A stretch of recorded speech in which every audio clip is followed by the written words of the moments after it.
Hi, everybody. Marv Albert, along with Bob Trumpy. And today, a matchup of two of the most respected head coaches in the NFL. However, at the start of the season, it appeared that both Don Shula and Chuck Noll had themselves enormous problems. Both, though, have turned it around, Miami even more dramatically. Yeah, Marv, unfortunately in the NFL, it's what have you done for me lately? And past records of two coaches mean nothing in a season where Pittsburgh starts out 0-2 to begin this season, and they were wondering if the game had passed Chuck Noll by.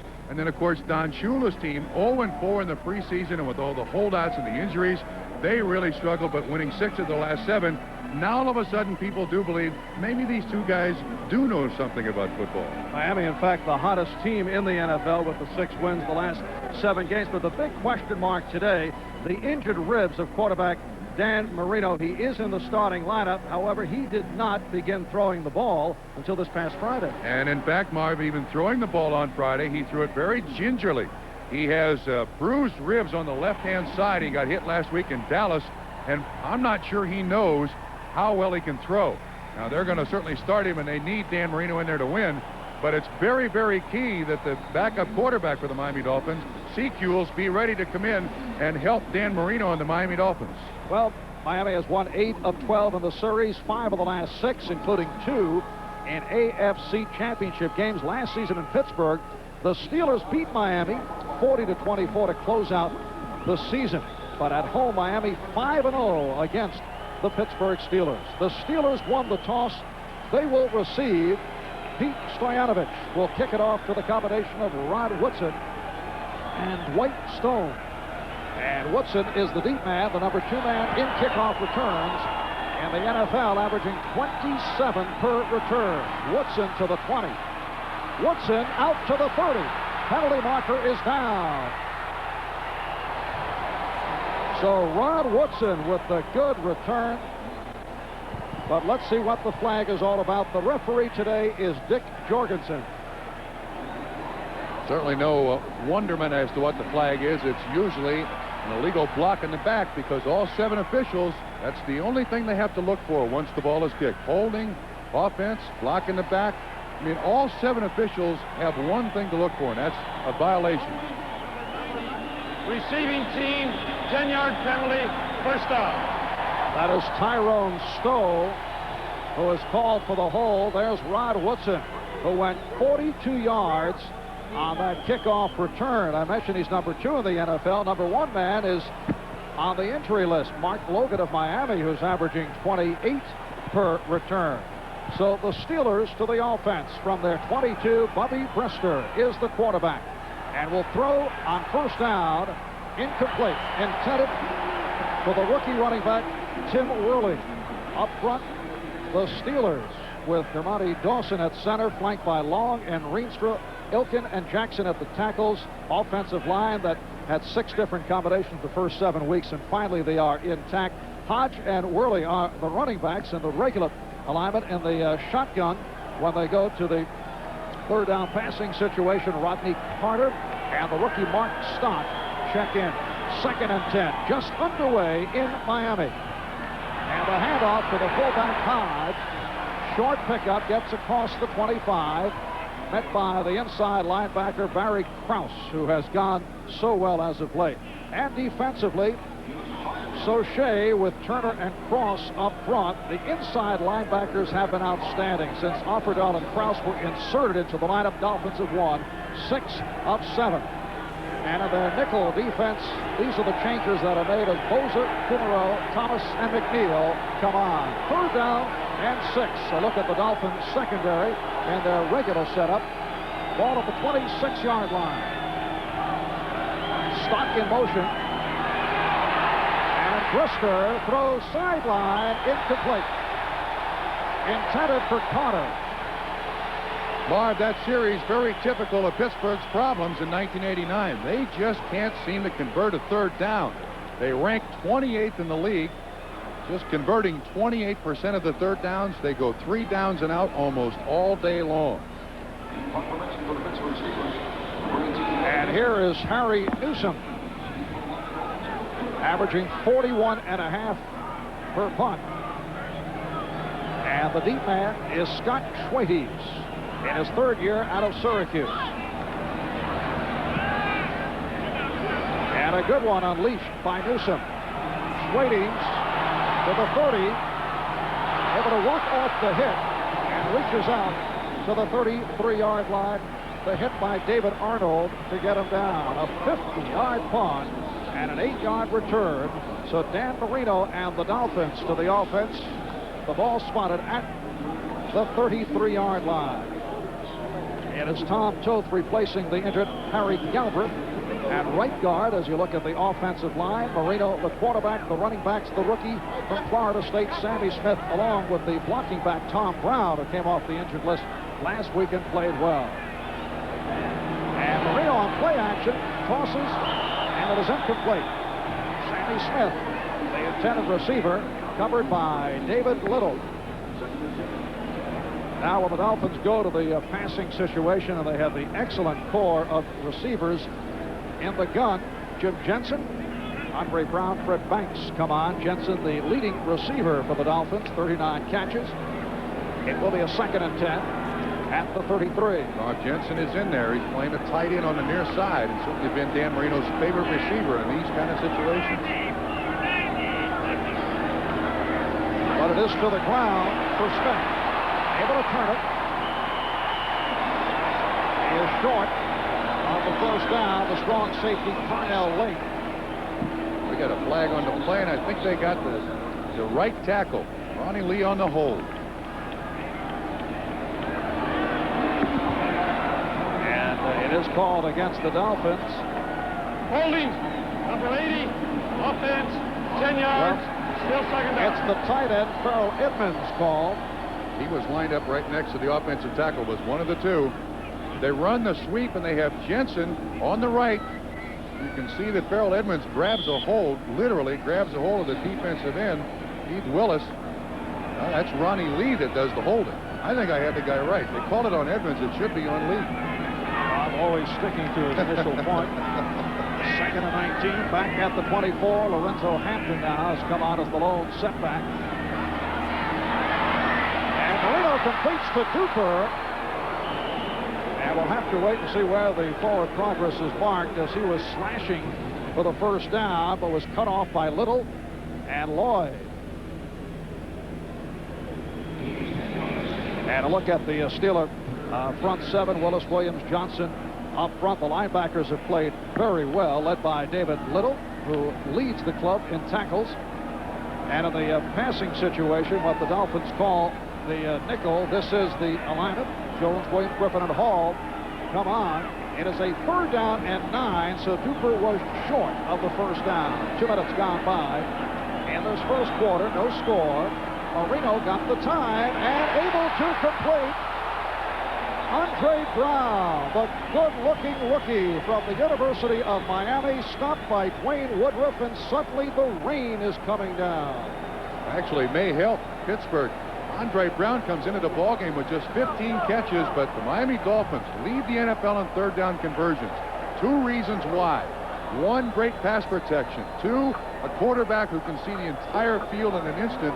And 3, very, very good pass routes run by the receivers. Brown that time makes the catch. 25-yard reception. Who turned the faucet on, Bob? Well, they are filing out of here in a hurry, looking for cover.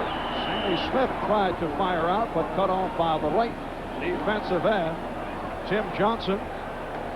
Well, there's always a bit of a psychology in a football game.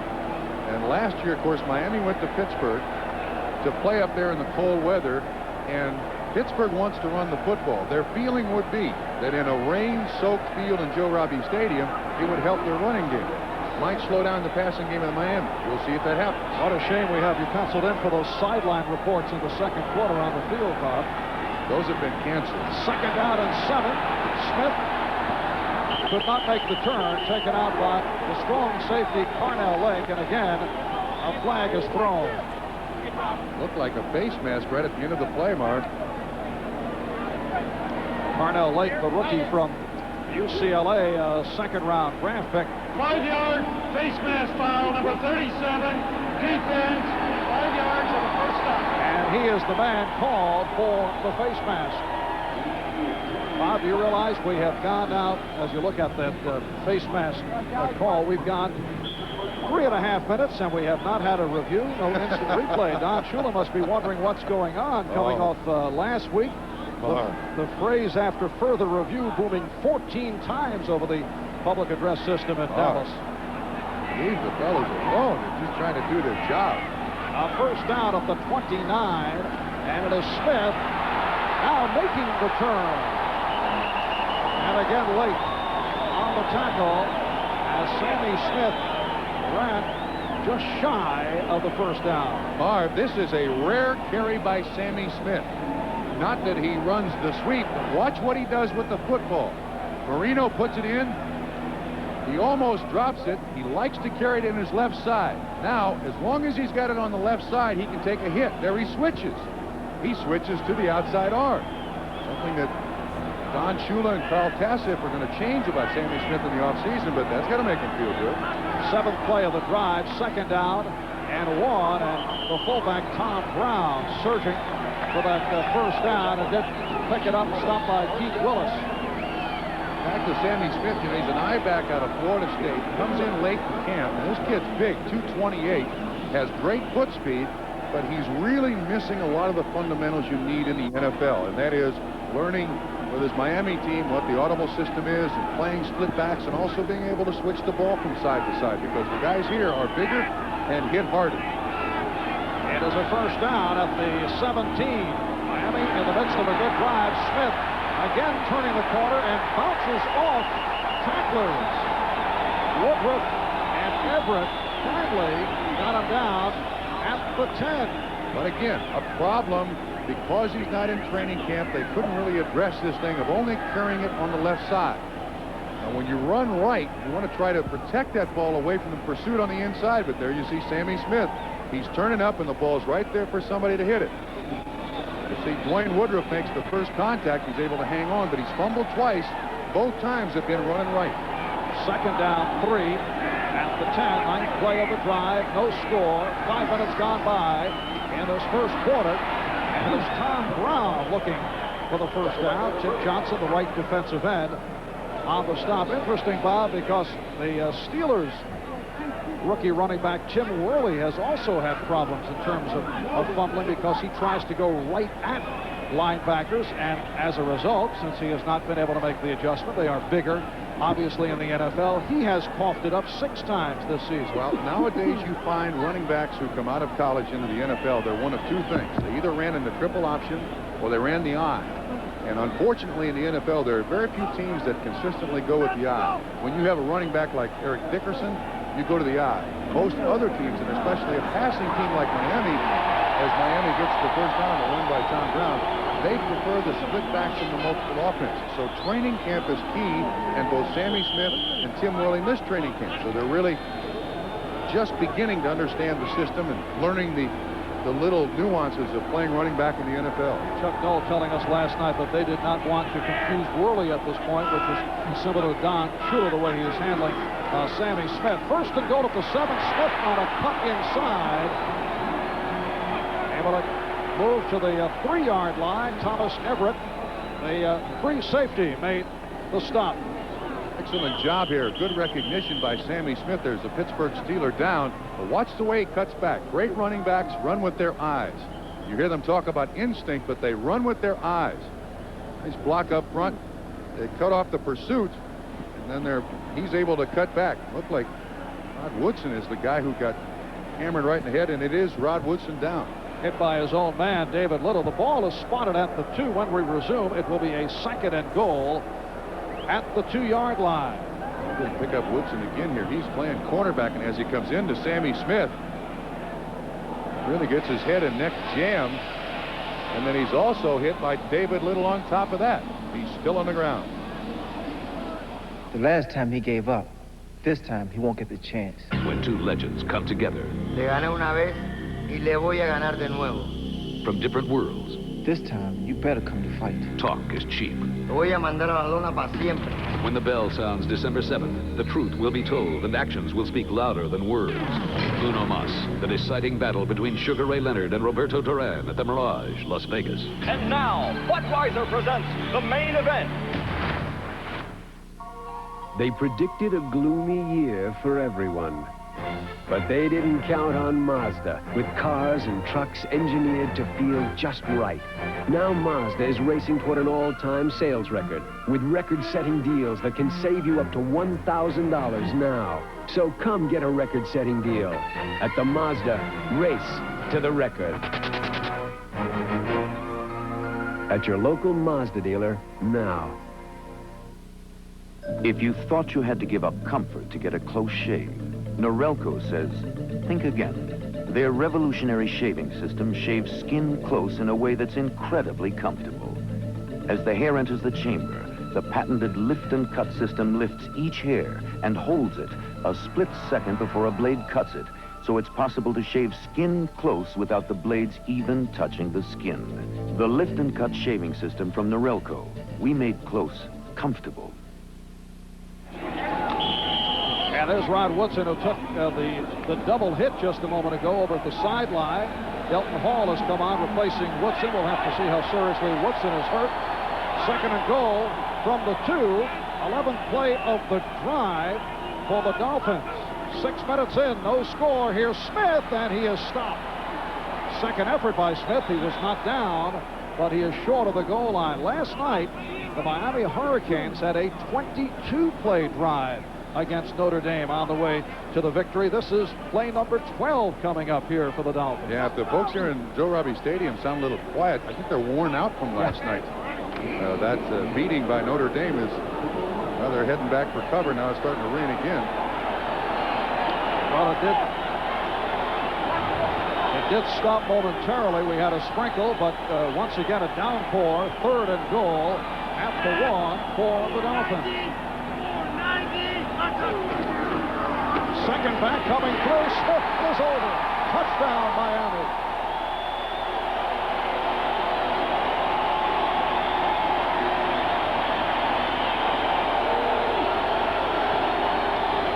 Sammy Smith with his third touchdown of the season, and very prominent on the sustained Dolphin drive. This has got to make Don Shula feel very good, too, because in the 2 previous weeks, the Dolphins have had to come from behind. They were behind the Jets and had to really put it into another gear to get back into it. And, of course, Dallas led them, too. So in the opening drive of the game, Dolphins score in this driving rainstorm. And here is Pete Stoyanovich, the rookie from Indiana. Adding the extra point, Miami 7 and Pittsburgh nothing with 8:13 left in this opening quarter. They predicted a gloomy year for everyone. But they didn't count on Mazda, with cars and trucks engineered to feel just right. Now Mazda is racing toward an all-time sales record, with record-setting deals that can get you $750 cash back on 89 Mazda trucks now. So come get a record-setting deal at the Mazda Race to the Record. At your local Mazda dealer now. It's a Radio Shack Merry Christmas. What'd you get the boys? Radio Shack's radio-controlled cars. A dual-speed White Tiger Turbo with spring suspension to hug the road. A high-speed Golden Arrow off-roader with lightning response to leave them in the dust. And a turbocharged Ferrari that will burn up the racetrack. Bob, you got 3 cars. We only have 2 boys. 2 little boys and 1 big one. Radio-controlled cars from $9.95 to $119.95. Only at Radio Shack, the technology store. When you have these, why would you need a Black & Decker Power Ratchet? Because it's faster, easier, and works in lots of places manual wrenches can't. The Black & Decker Power Ratchet. It's really turning a lot of heads. It's McRib time at McDonald's. Grilled pork and sassy sauce. Add fries and a Coke and you're talking chomp, but only for a limited time. The good time, great taste of McDonald's. McRib chomp. NBC sports coverage of the National Football League is brought to you by Coors. Enjoy the original taste of Coors, the Rocky Mountain legend. By the good time, great taste of McDonald's. And by Mazda Cars and Trucks. Mazda, it just feels right.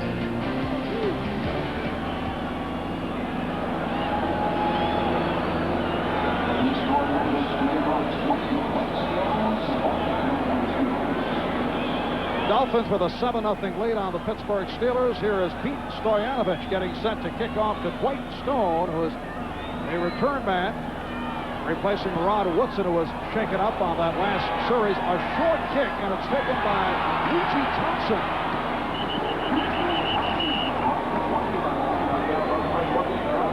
Don McNeil on the stop of the big guy, Ouija Thompson. 12 plays, 67 yards, 5 minutes, 28 seconds. And the breakdown, Bob, first 3 plays for Miami were in the air, the last 9 on the ground. Sammy Smith in that comfortable spot, the eye position, just dives over the line. And Tom Brown, the lead blocker, in college, blocked for Craig Hayward at 290 pounds. They function very well in that formation. It is Tim Worley picking up 4, getting to the 25. The left corner, Paul Langford on the stop.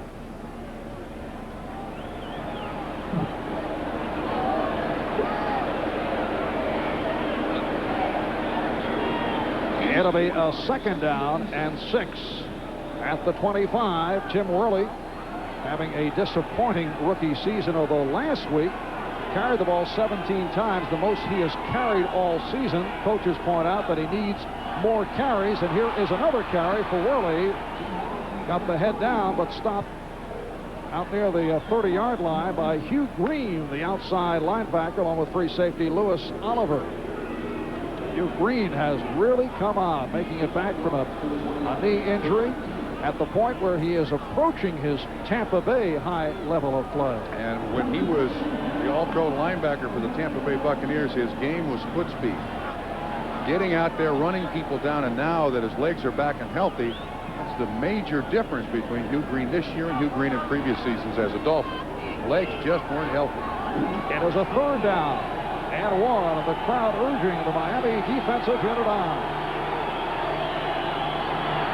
That's Dwight Stone, and he is hit short of the 1st down, and a big hit by John Offerdahl. That is a great play by John Offerdahl, because there was plenty of interference out there in front. You'll see him 56, left-hand side of the screen. You see Tunch Ilkin, 62, come out there. Offerdahl goes right through the lead blocker, Ilkin, right through his legs, right into the running back, Dwight Stone, and it's not enough. And Pittsburgh goes 3 downs and out twice to start the game. Offerdahl, another part of the equation here at Miami that got them off to the bad start. He held out, missed all of training camp. Talked to him the other day at the Dolphins' place. I asked him, I said, do you feel physically any different because of all the holdout? And he said, actually, I feel a lot fresher. I didn't have to go through training camp when I missed the first 5 or 6 games. I feel great. Well, that's one point of view. Of course, many of the other holdouts, as we have seen, have picked up minor injuries when they first report. So, of course, right now things going well for John Offerdahl, and he's feeling fine, but that has not been the case with many of the others. Also, the advantage with Offerdahl is that he's a veteran. Several rookies who have held out did not get into it right away. People like Worley and Smith. A low snap, and Newsom gets it away. Scott Slady's on the back pedal, and then that's it. Able to cover up at the 20-yard line. A 50-yard punt, another beauty by Newsom. 6:12 left in this first quarter. The Dolphins 7 and the Steelers nothing. I like wheeling and dealing and a penthouse view, dressing for success and knowing who's who. Bright lights, fast lane, and my big-time career. Meetings of the board and cold Coors beer. If you like your beer fresh, pure, and natural, head for the Rockies on the original taste of Coors. Have an ice-cold Coors with a friend of yours. Coors, the Rocky Mountain legend. They predicted a gloomy year for everyone. But they didn't count on Mazda, with cars and trucks engineered to feel just right. Now Mazda is racing toward an all-time sales record, with record-setting deals that can save you up to $1,000 now. So come get a record-setting deal at the Mazda Race to the Record. At your local Mazda dealer now. I think they should have signs that help us. Have signs that like, slow down, cop hiding behind building. Young man, you're in big trouble. Hate that when they ask you. Do you know how fast you were going? No. You know what I tell them? You know why I I said, how about you? You had to catch up with me. I was driving down the street and I saw something. It said, slow down, road coming to an end. What about slowing down for? Oh, well, we'll go off the cliff slowly. Levi's 100% cotton Dockers. If you're not wearing Dockers, you're just wearing pants. Oh, I love it. What is it? Wrong way. How do they know where I'm going? NBC Sports serves your need to know all week long. Dial 1-900-454-3500 for NBC Scores Plus. 24 hours a day, 7 days a week, anywhere in the USA. Miami Dolphins starting out at their 20-yard line. They lead the Steelers by the score of 7-0. Miami comes in at 7-4, tied for the AFC East lead with Buffalo. They have won 6 of the last 7. After beginning the season losing 3 of their first 4. They have won their last 3. And it is Sammy Smith, very popular number being called. Brian Hinkle and Keith Willis combined to make the stop. 3-yard advance. Second down and 7 for Miami. Nick Lowry field goal for that Kansas City lead, a 31-yarder. Cincy and Buffalo, no score. Jets in front of Atlanta, 3-0, and Green Bay leads Minnesota by the score of 3-0. Here on a Sammy Smith 1-yard plunge after a 12-play drive, the Dolphins lead Pittsburgh by the count of 7-0. 5.5 to go in this first quarter. Smith once again and brings across the 25-yard line. So that is carry number 9 for Smith for 36 yards in all. One of the most versatile players you can find in the NFL is this Jim Jensen. Wears number 11 because formerly he was a quarterback. This time he lines up as a tight end on the right. Watch what he does. He does what's referred to as a wham. He traps the nose tackle. He tries to hit Lorenzo Freeman at 6'5", 298. And it gets in his way. Sammy Smith picks up about 3 or 4. It is a 3rd down and 3.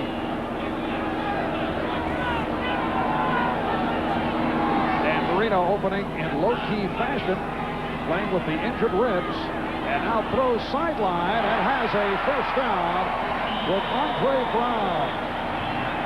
Delton Hall, who has replaced the injured Rod Woodson, made the stop on Brown. The Dolphins come into the game leading the NFL in 3rd down conversions, and that play is almost unstoppable. I mean, Marino throws it before Andre Brown turns around and looks back. Delton Hall has no chance whatsoever to break the play up. Just there to make the tackle, so it's another 3rd down conversion. 47% of their 3rd downs. Absolutely remarkable and a key to this 7-4 season. Now first down out of the 33. Smith. Very short pickup. Well, the Dolphins starting out on the ground for the most part with 12 rushes, only 4 passes. I can recall talking with Dan Marino before the season got underway, discussing the fact that 79% of the offense last year came from Marino. Dan said that was like arena football. Yes, they do want to de-emphasize Dan Marino, but you got to wonder if the reason they're running so much is that they don't want to hurt his ribs anymore. I'm sure every time he throws it, he's wincing in pain. Hampton now in the backfield. And Marino avoiding the rush. It is broken up, intended for Cooper. Delton Hall on the coverage. Good rush by David Little.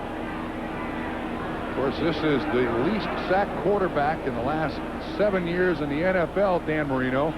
His offensive line gets a lot of credit, but he is very quick back there. Avoids the rush. Gets the ball off. Ball probably shouldn't have been thrown because Delton Hall was very close to intercepting the ball, but well, again, here comes this 3rd down package. It's 3rd and 9. They'll have 4 wide receivers and Jim Jensen. And the Dolphins have allowed the fewest in the NFL this season in the sack department. They've given up only 6. Rain is still falling here in Miami. Marino unleashes and has Clayton.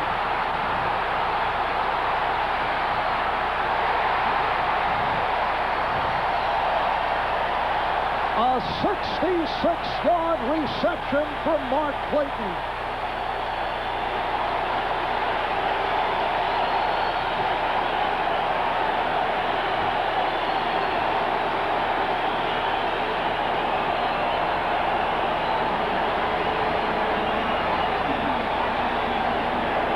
He has so many weapons. Duper, Clayton, Andre Brown, with an arm like Dan Marino and good pass protection. That time it looked like Pittsburgh, Marv, was looking for just the short third down conversion pass about 10 yards deep. Clayton tricks him and goes 66. 7th touchdown of the season for Mark Clayton, who has come back last week, only 1 catch for 9 yards. He had missed curfew last Saturday night and was fined what was called an undetermined amount. And Mark Clayton getting right to it. So the Dolphins with a 13-0 lead. Stoyanovich will look to add the extra point. Dan Marino with his 18th touchdown pass of the season. And here's referee Jorgensen. Number 63, offense, 5 yards. We'll try again. Okay. Jeff Ulenek, the center, will try again, he says. 214th career touchdown for Dan Marino. Well, he has blown the record book away, hasn't he? In fact, he has now moved into an 8th place tie on the all-time NFL touchdown pass list, tying a fellow by the name of John Brody. No. Yes. John Brody. All right, Stoyanovich from a bit deeper range, able to connect. Somewhere John Brody is on a golf course being told, you have just been tied for 8th place.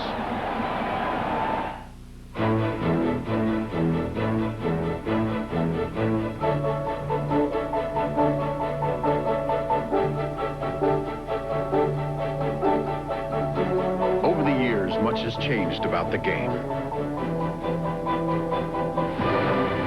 Today, the best in the business fly. And the airline that takes over 300 college and pro teams to their chosen field is United. Come fly the friendly skies. Did you know if you're an MCI, Execunet, or a Sprint Dial 1 customer and your business spends over $50 a month, you could be in the wrong plan. You can save money with the new AT&T Pro Watts, and we're going to make it easy. We're so sure that you'll see the difference. We'll pay to sign you up, we'll pay to switch you over, and if you're not satisfied within 90 days, we'll even pay to switch you back. All you have to do is call us, 1-800-222-0400. New AT&T Pro Watts, another AT&T advantage. Put a luggage cart in a suitcase, and what do you get? Samsonite's piggyback. It's particularly handy on long trips like the one from your car to the ticket counter. Sears challenges so-called superstores to top this. A 52-inch projection TV for just $53 a month. Thanks to a manufacturer's reduction, it's $500 less. Thanks. At Sears and Sears Brand Central now. Golf's fabulous foursome, Jack Nicklaus, Curtis Grange, Ray Floyd, and Lee Trevino play the Skins Game today on NBC. Well, just a fine day to be outside playing football.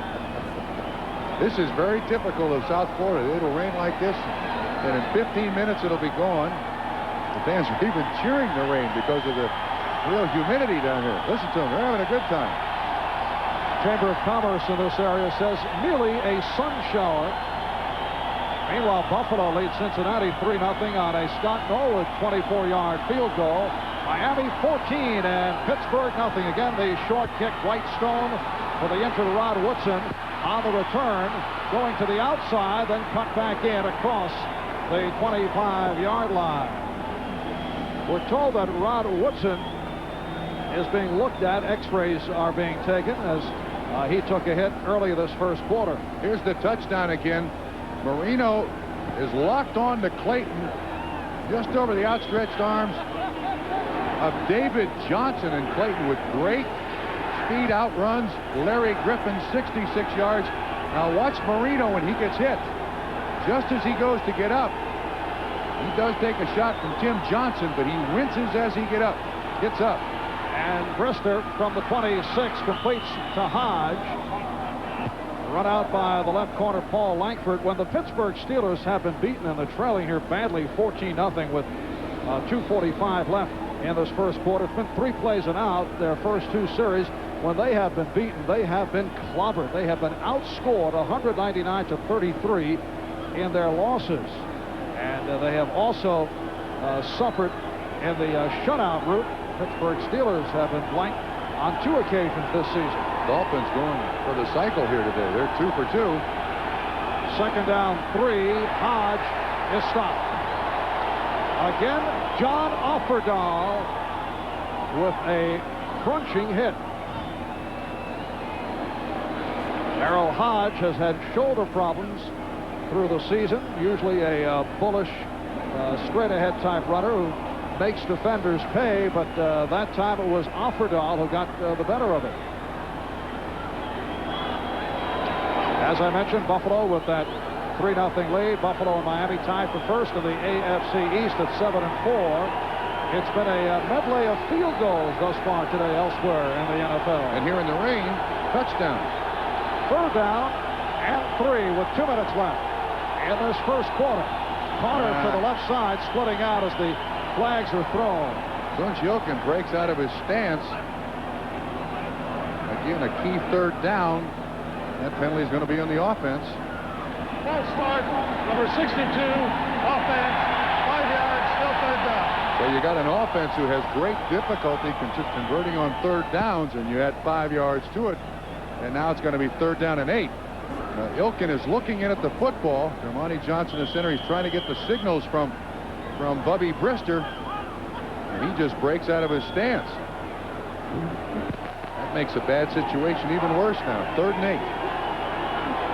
Pittsburgh from the 28-yard line.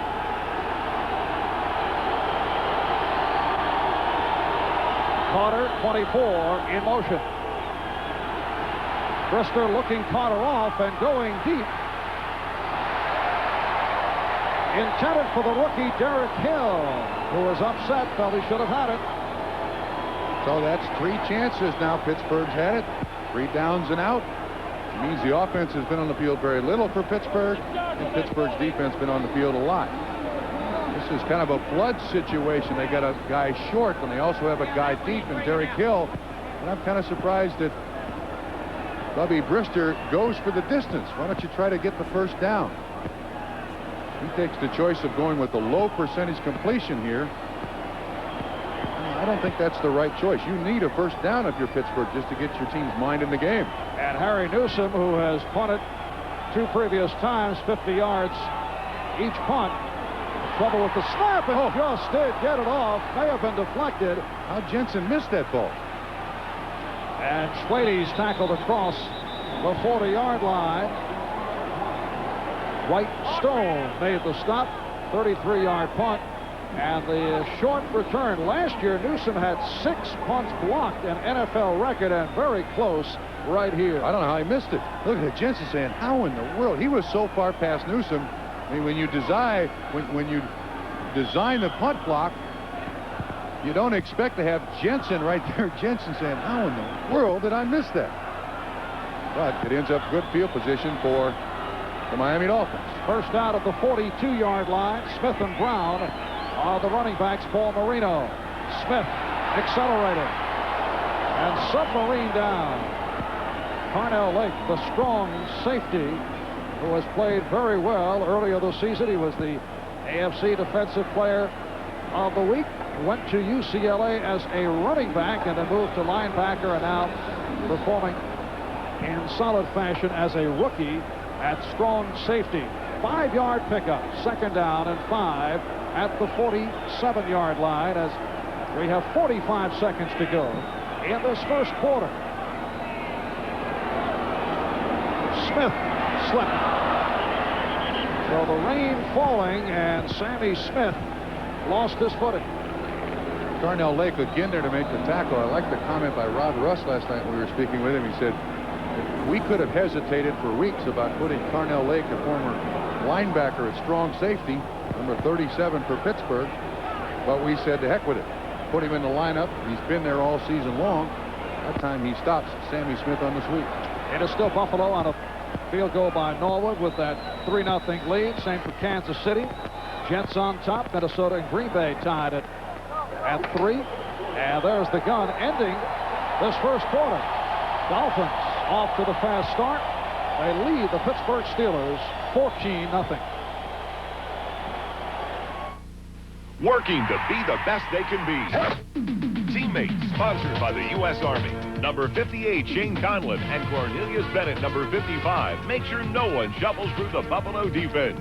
Opponents know that when they line up to battle the Bills, they'll be facing a defense that is ready to thwart both the run and the pass by putting on relentless pressure. The drive and determination of Bennett and Conlon has brought them status as the best pair of young backers in the business and help make Buffalo the best they can be. If you want to move ahead in any career, you have to know what most employers want. Like how to work with a team, how to handle responsibility, how to take on a tough job and see it through. You can learn all these things in the Army. So when you do set off on the road to success, you'll already be in the driver's seat.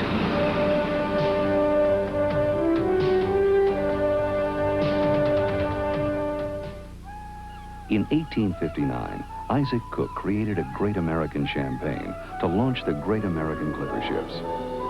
Today, people are still launching celebrations with Cook's Imperial American Champagne.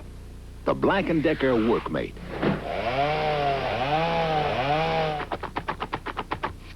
About all it can help you do is clean up. But at least it gets out of your way. The Black & Decker Workmate. The Bengal, the Brown, and the Dog Pound. Then Elway and Bo. The Broncos battle the Raiders in NBC football doubleheader next Sunday. A 1-yard run by Sammy Smith, capping off a long drive, and a 66-yard touchdown pass, Marino to Clayton, which took place in a third down conversion. So Miami 4 of 4 in that department as we get set to get the second quarter underway. Marv Albert with Bob Trumpy in the rain at Joe Robbie in Miami. We are definitely in the rain. The good thing is Joe Robbie Stadium has a surface that's called prescription athletic turf. And that is, it has drains, and it also has like a vacuum system that will draw the water off the field. I mean, it's got to rain a whole bunch here to make this field unplayable. Of course, you remember in the Super Bowl, when it was played between Cincinnati and San Francisco, it was too dry. Somebody turned the vacuum system on, taking all the moisture out of the field. Miami third down and 5 at the 47.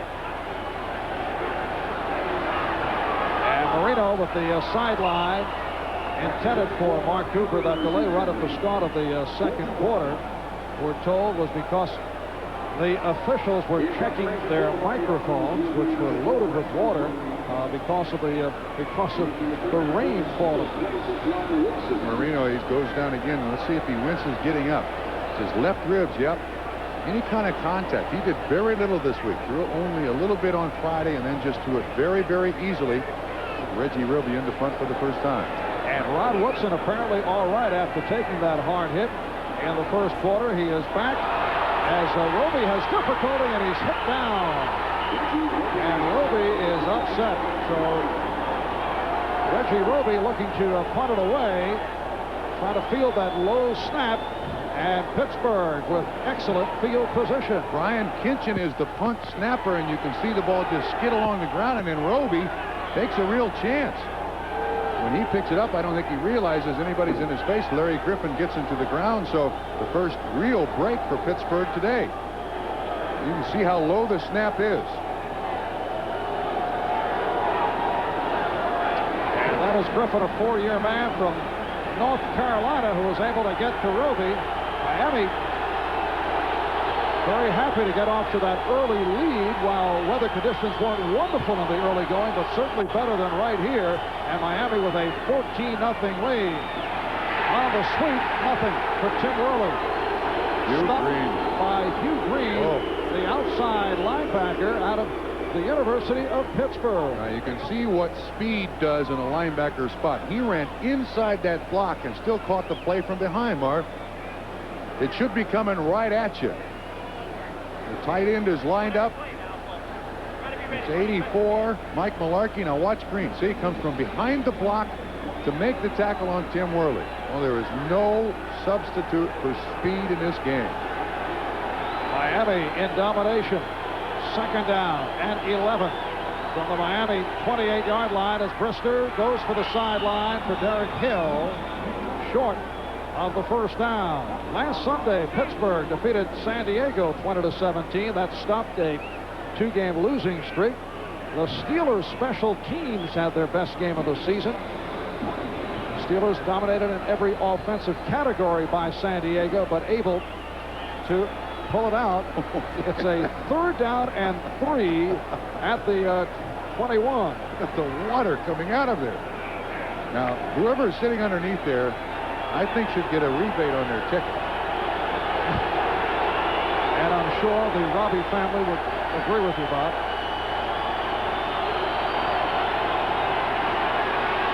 Brister, incomplete through the hands of Rodney Carter. That ball is wet, and even more importantly, that ball is now very, very heavy. The ball doesn't spin as much.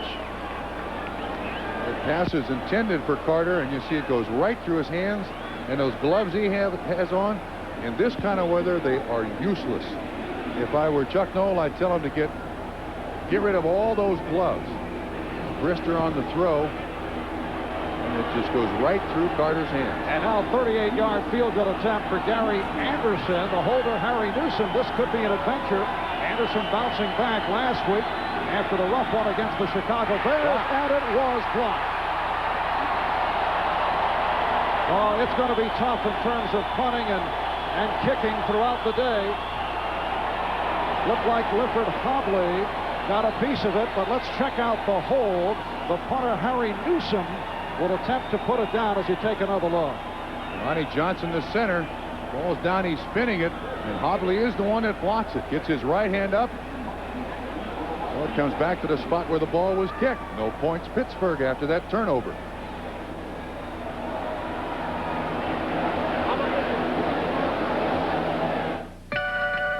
I like cruising downtown in my limousine. Big skyscrapers and the nightlife scene. The rush hour traffic we get around here. High fashion ladies and cold Coors beer. If you like your beer fresh, pure, and natural, head for the Rockies and the original taste of Coors. And tap an ice cold Coors with a friend of yours. Coors, the Rocky Mountain legend.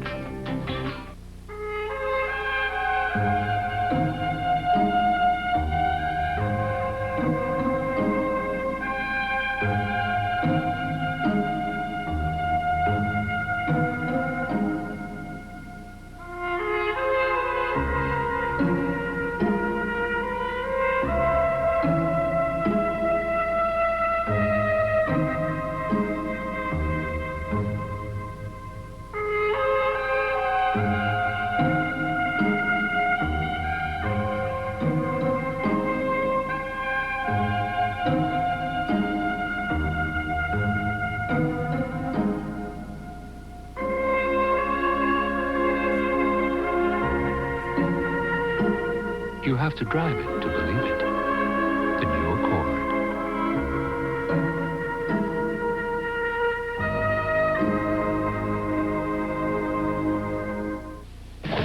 New Year's Day, come home to the best in college football. Lou Holtz and the Fighting Irish of Notre Dame seek to become the first team in over a decade to claim back-to-back national championships when they battle the Colorado Buffaloes. Plus the famed Orange Bowl halftime. New Year's Day, the best bowls are on NBC. Again, the field goal attempt by Gary Anderson. Newsom on the hold. Frankly, I think in dry weather, Hobley blocks this kick. There was nothing really slow there. You can see that right hand makes contact with it, so the Steelers once again go 3 downs and out after the blocked punt. Not considered a turnover by the NFL, but a blocked punt because of a bad snap. Oh, Gary Anderson. Looks like he's on the bow of a lobster boat up there off of Gloucester, Maine. You know, look at that. He is lonely and wet. Yes. A fine combination. Gary Anderson in his 8th season out of Syracuse, one of the better placement men in the NFL, but had that 38-yard attempt blocked. First down at the 22 as Miami takes over. They lead Pittsburgh 14-0.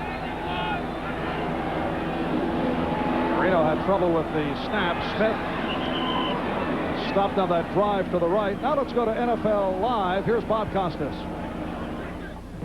All right, Marvin, here's an altercation between the Chiefs rookie linebacker Derek Thomas and Oiler quarterback Warren Moon. Moon retaliates after being shoved out of bounds. Then he gets hold of Thomas's face mask. Thomas not penalized. Moon was for grabbing the face mask. Jerry Glanville then goes berserk on the sideline. Unsportsmanlike conduct penalty tacked on. And to add to Houston's woes, they trail 10-0 in the first. Marv? All right, Bob, Miami with a 14-0 lead over Pittsburgh here.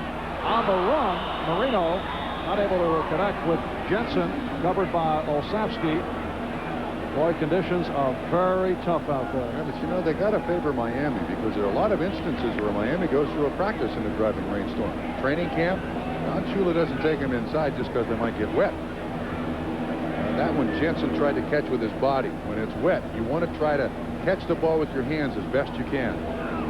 Don Shula on the sideline. Seems to have renewed vigor this season, turning it from last year's record of 6-10, his first losing season since 1976. Third down 9 from the 23. That's Clayton in motion. Blitz. Swing for Clayton as a blocker. And Mark Clayton getting out near the first down marker, Dwayne Woodruff, Carnell Lake. Combined on the stop, and Marino shake it up.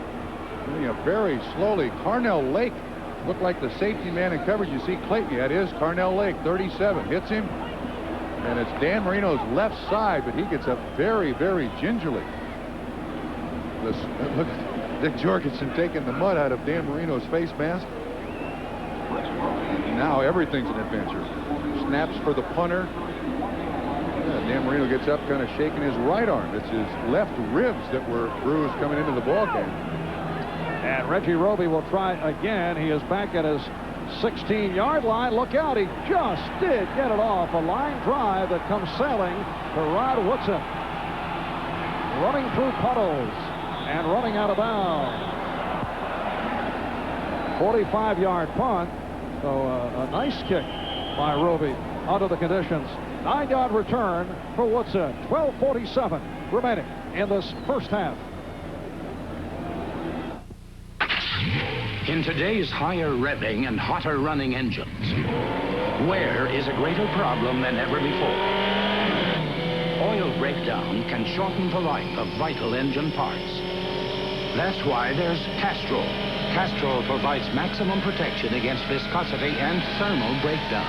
So use Castrol, because driving today can be a grind. Castrol, engineered for today's smaller cars. If you don't want to slow down on your way to the top. It's the right beer now. Because you know to make a beer as refreshing as a mountain stream, you got to start with the mountain stream. It's the right beer now. When a night on the town might last all night, call for the taste preferred at Better Night Spots. The silver bullet, the one that won't slow you down. It's the right beer now. It's a Radio Shack Merry Christmas. With Radio Shack Space Patrol walkie-talkies, your children can be Arctic explorers. Advance slowly. The summit is sheer ice, and the cold is beginning to affect the dogs. With the Morse code key, you can send critical information, and the flexible antenna is a must on rough terrain. Prepare for final ascent. We've got to make the summit before nightfall. Anyone for hot chocolate? Mission accomplished. Space Patrol walkie-talkies from $9.95 only at Radio Shack, the technology store.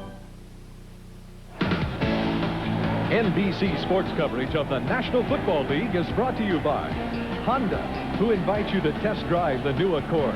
You have to drive it to believe it. By Radio Shack, the technology store, America's leader in consumer electronics. And by Coors Light, pure brewed in the Rockies, the silver bullet won't slow you down. It's the right beer now.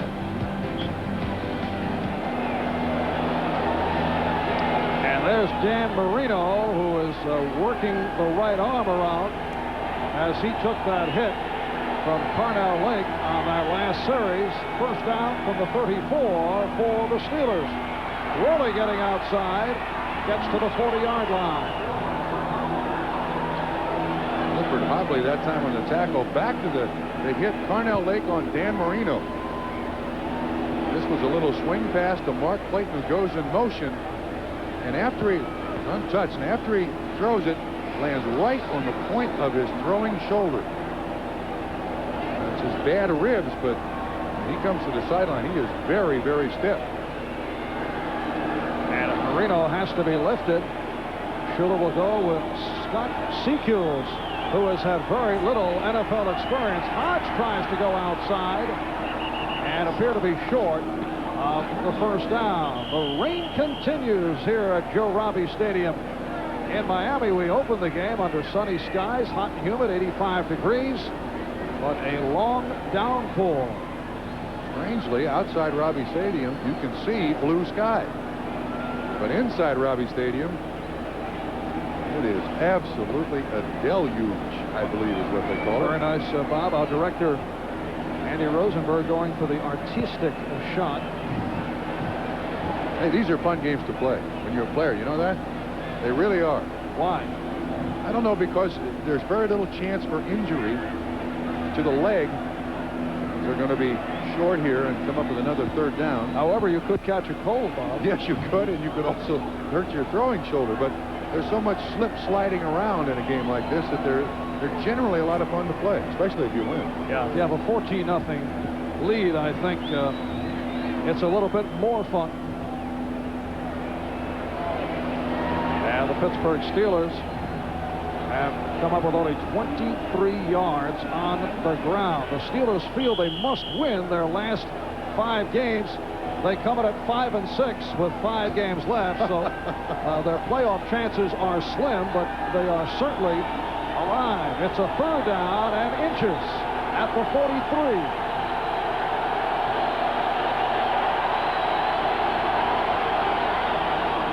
And the first down is picked up by Merrill Hodge. That's the first third down converted by the Pittsburgh Steelers. And there's 11:30 to go in the first half. And it's Pittsburgh's first down of the game.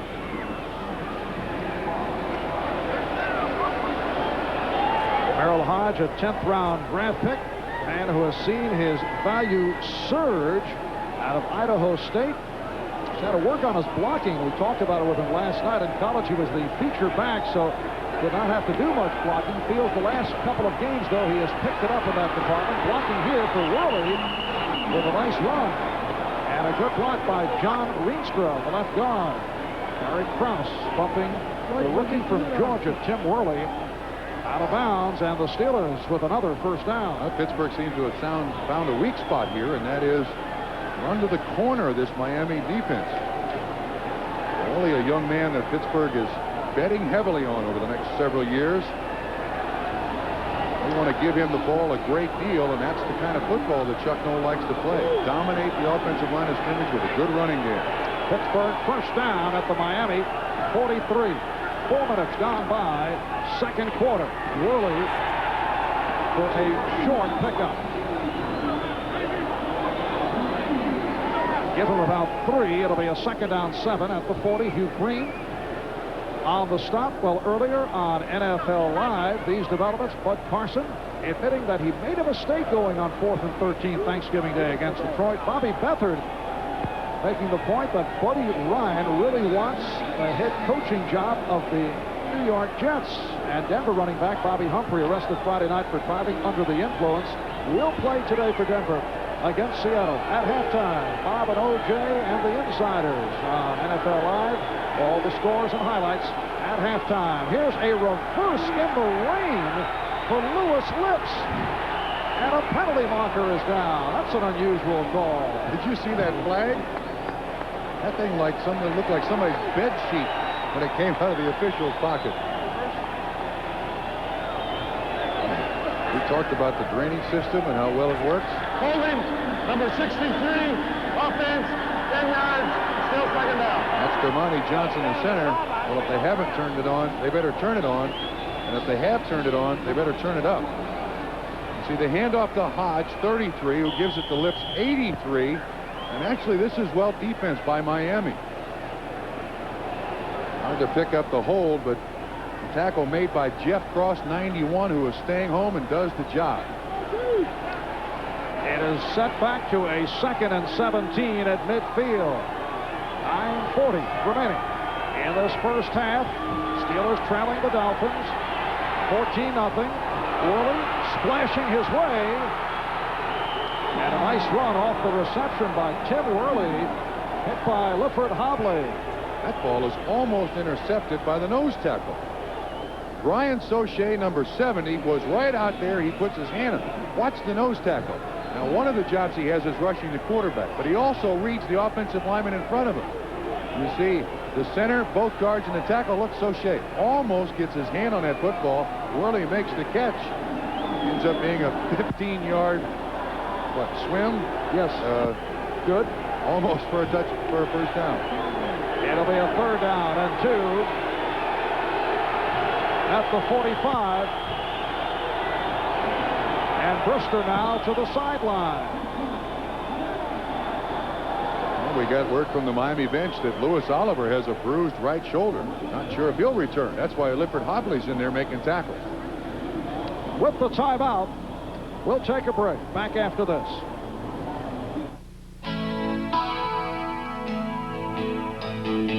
It's the right beer now. But not now. It's the right beer now. But definitely not now. Coors Light, it's the right beer now. And absolutely positively not now. No way. Come on, Jimmy, let me get your cab.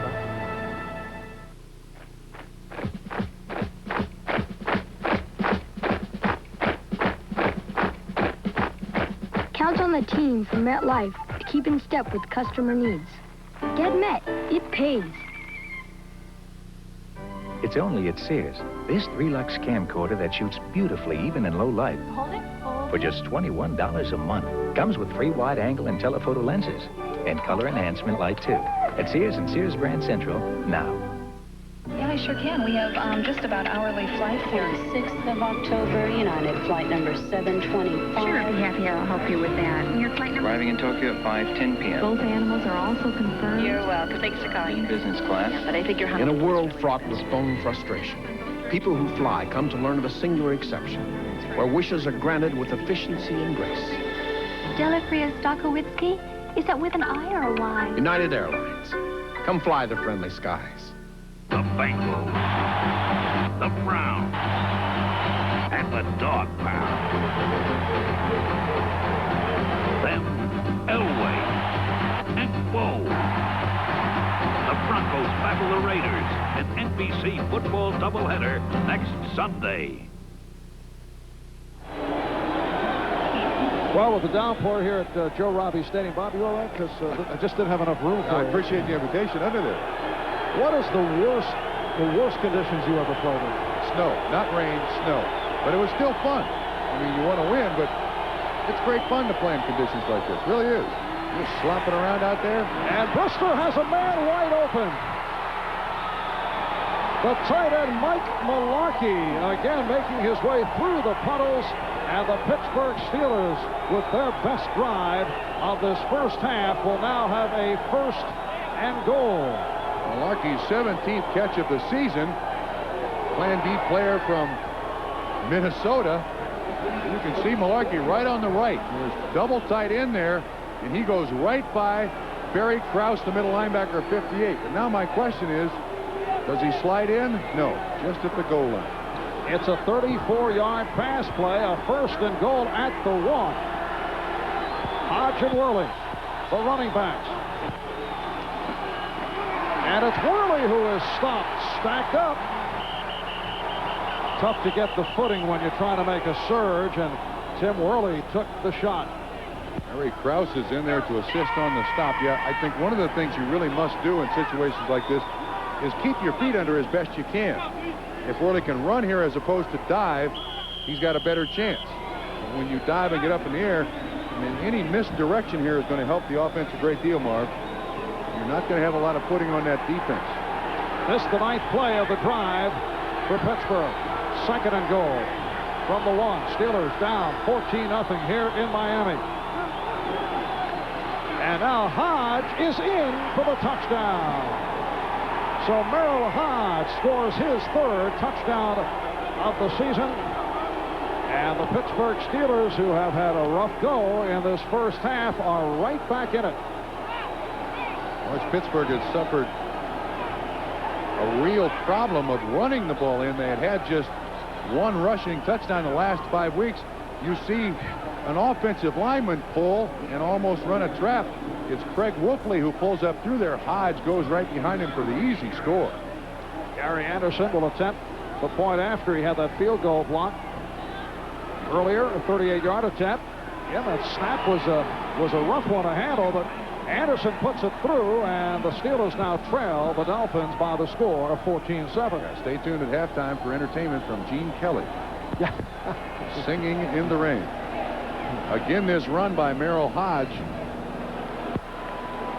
Watch Wolfley go. He pulls, traps. And actually, there's a good job by the guys up front to shove the defense in the end zone, and that's a pretty easy touchdown for Merrill Hodge. On the scoreboard, Buffalo with a 10-0 lead over Cincinnati, making this game even more significant for the Miami Dolphins. Jim Kelly to Andre Reed on a 19-yard touchdown pass play. Kansas City now 10-0 over Houston in that fight-filled game that Bob told us about earlier. San Diego with a 3-0 lead on Indianapolis. Jets 10-0 over Atlanta. 1-yard run by Johnny Hector, extending the lead. And Green Bay leads Minnesota. Mikowski throwing for his 21st touchdown. And he is going against the NFL's #1 pass defense in the Minnesota Vikings. A reminder to our viewers, we'll be selecting the Budweiser most valuable player for today's game at the conclusion of the contest. I bet Pittsburgh is glad they changed from those old wool jerseys they used to wear last year to the new sand knit, almost nylon jerseys, because when they got this wet, they'd weigh 1,000 pounds. That's a tough kick to handle, was sailing away, and it is recovered by Nu'u'Fa'aola after the muff. And Nu has not seen much of this weather, and growing up in Hawaii, although no, it does rain like this. Yes, it does, almost in that every area. day. Yes, I correct that. The rest of this game, now it looks like Marino's coming back on the field. The rest of this game is basically field position, Marv. When you have it this bad, and until things dry out, you don't want your team down there in the shadow of their own goalpost, which is where Miami will start this drive at about the 16, 17-yard line. 8 minutes left, first half. Marv Albert, Bob Trumpy from Joe Robbie Stadium in Miami. First down from the 17. And the handoff for Smith. Sammy Smith across the 25, tripped up by the outside linebacker, Greg Lloyd. Sammy Smith, Miami's first-round draft pick, 9th selection overall, out of Florida State, where he was a big play specialist, had an injury hit senior year, and then came in late to the Dolphins as a holdout. And that hurt his progress. Got a lot of ground to make up. 2nd and 1.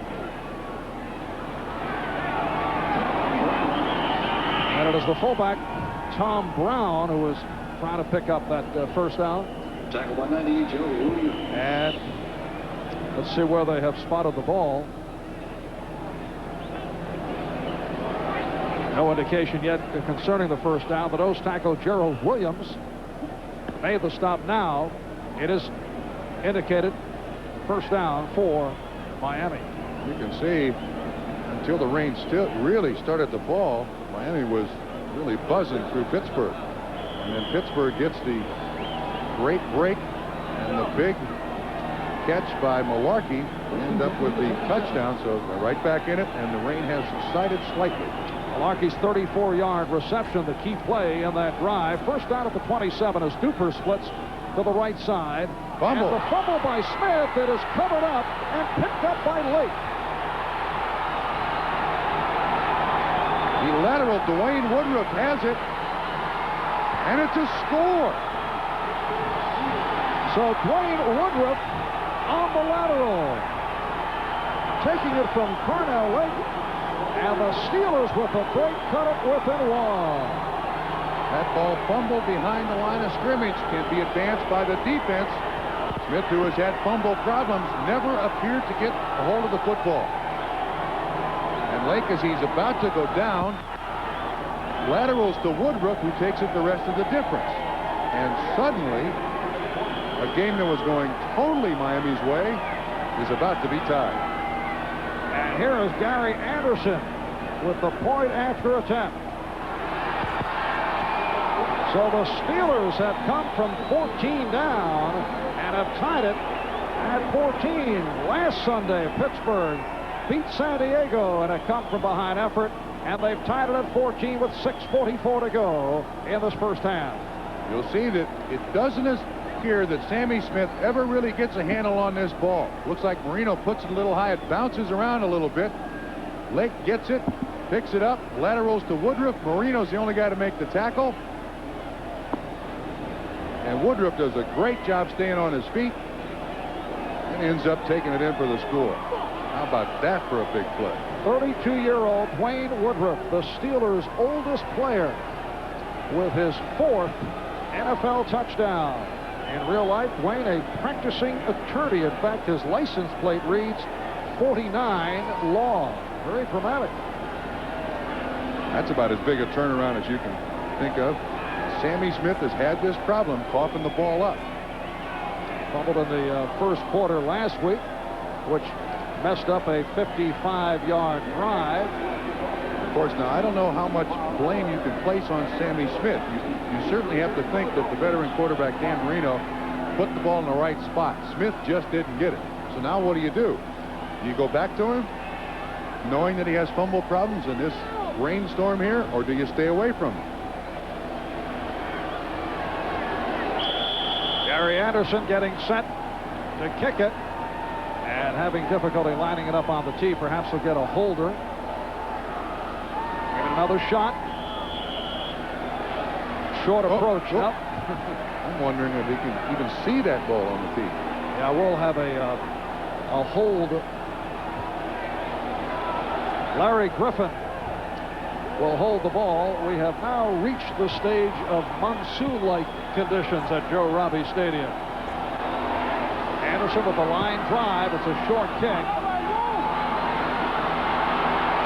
And the return by Lorenzo Hampton out across the 35 and stopped by the man who held the football for Gary Anderson, Larry Griffin. Well, now you got some tough choices here if you're Miami. There's Dan Marino and Sammy Smith, and if you'll remember the hit put on him by Cornell Lake, he gets the pass off. It's complete to Clayton. You see the shot in the back. That's a legal hit. Nothing illegal about that. He lands on his shoulder, but he does appear to be all right, although you can certainly see the wince on his face. Nice stretch for Cornell Lake. Last week recovered 2 fumbled punts. And came up with the ball moments ago, able to lateral to Woodruff for the touchdown. Well, the attempt to go outside by Smith, cut off by Lloyd.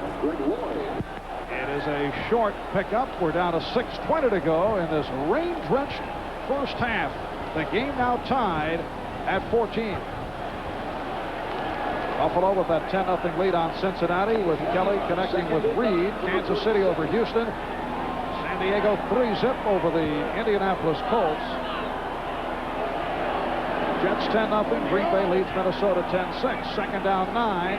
Miami from its 37. Hampton in the backfield and a fumble on the snap. And the Steelers indicating they do. They did get it.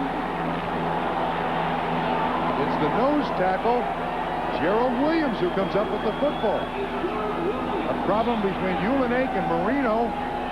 And again, the field position gives, and the turnover gives Pittsburgh the real short field. Don Shula wanted on the sideline. Wait a minute, what do we do here? Wait a second, Bob. What were you saying about the Dolphins should have the advantage because they practice in the rain? Yes, absolutely they should. I mean, it doesn't rain this hard, but they should know how to handle this stuff. All right, let's split to the left. Hodge and Worley are the running backs. This is Worley. Bobby the hole and running well. That's the first down. Tim Worley stopped by the strong safety, Jarvis Williams. I think this officiating crew is going to need a lifeguard here before this meeting's over. How about these stats? Worley, 8 carries, 43 yards. So he is busted out in this first half. Look at the water. That's our sideline cart. I mean, this is unbelievable. They're going to need the shore patrol out here. Punt, punt, fumble, fumble. Things are certainly turned around against Miami. Steelers first down at the Miami 24. Worley, nowhere to go.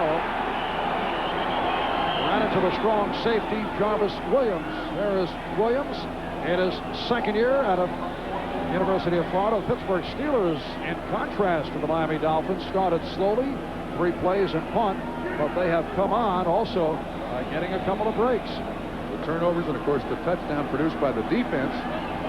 Hodge scores on the run, and the defense, Dwayne Woodruff, takes it in on the fumble recovery. Boy, they're back in business and feeling good about themselves. Hill is to the left and Lips right as Brister checks it over. 2nd and 11. Brister with the time, and it is incomplete. It was short hop by Hahn.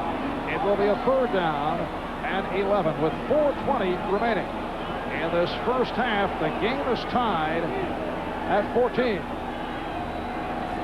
You can see that the Steelers are going with a very, very short pass to Hodge. He just, the running back comes across the middle there. He's only about 3 or 4 yards deep. But Bobby Brister just can't get any spin on the ball, and the ball just dives right into the ground.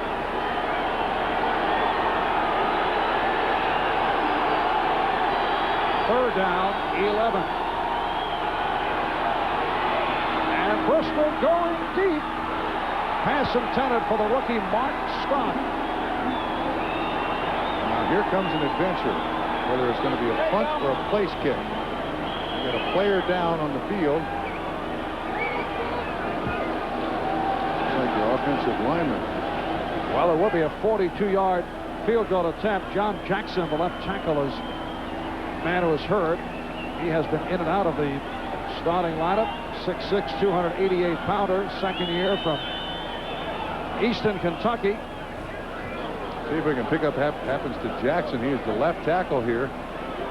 And it looks like the defensive end, John Boza, rolls up on his leg, knee or ankle, one of the two. Pittsburgh, who was having offensive line problems anyway because of injury. Stock runs a pattern as the slot man on this last play. Should come at the top right of your screen. You'll see the receiver, Barry Krause, is dropping out of the picture. Brister throws this ball very well, as wet and heavy as it is. But the nickel coverage is there. 26 Hobley on one side. Jarvis Williams there too. Jackson, he's up and moving around on the sideline, but what's their choice going to be here? Brister's still in there. Looks like they're going for it. They don't want to take a chance with a snap of any sort, so they're going to go for it. And instead of going for a 42-yard field goal by Anderson, who had difficulty from 38 because of the weather conditions, Brister will try and pick up the first down. 4th and 11 at the Dolphin 25. He's out of the shotgun. Off the play action, he has Hodge in the open field.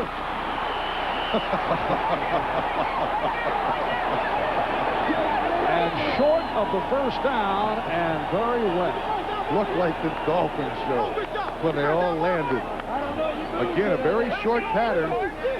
Hodge just gets by the defensive end, and the coverage is very, very deep. He dives to try to make it.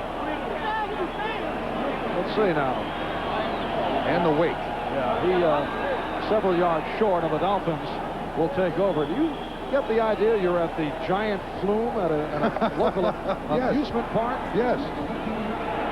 See, it's a very good choice by Chuck Noll, because now look at the field position again Miami has. 1st and 85.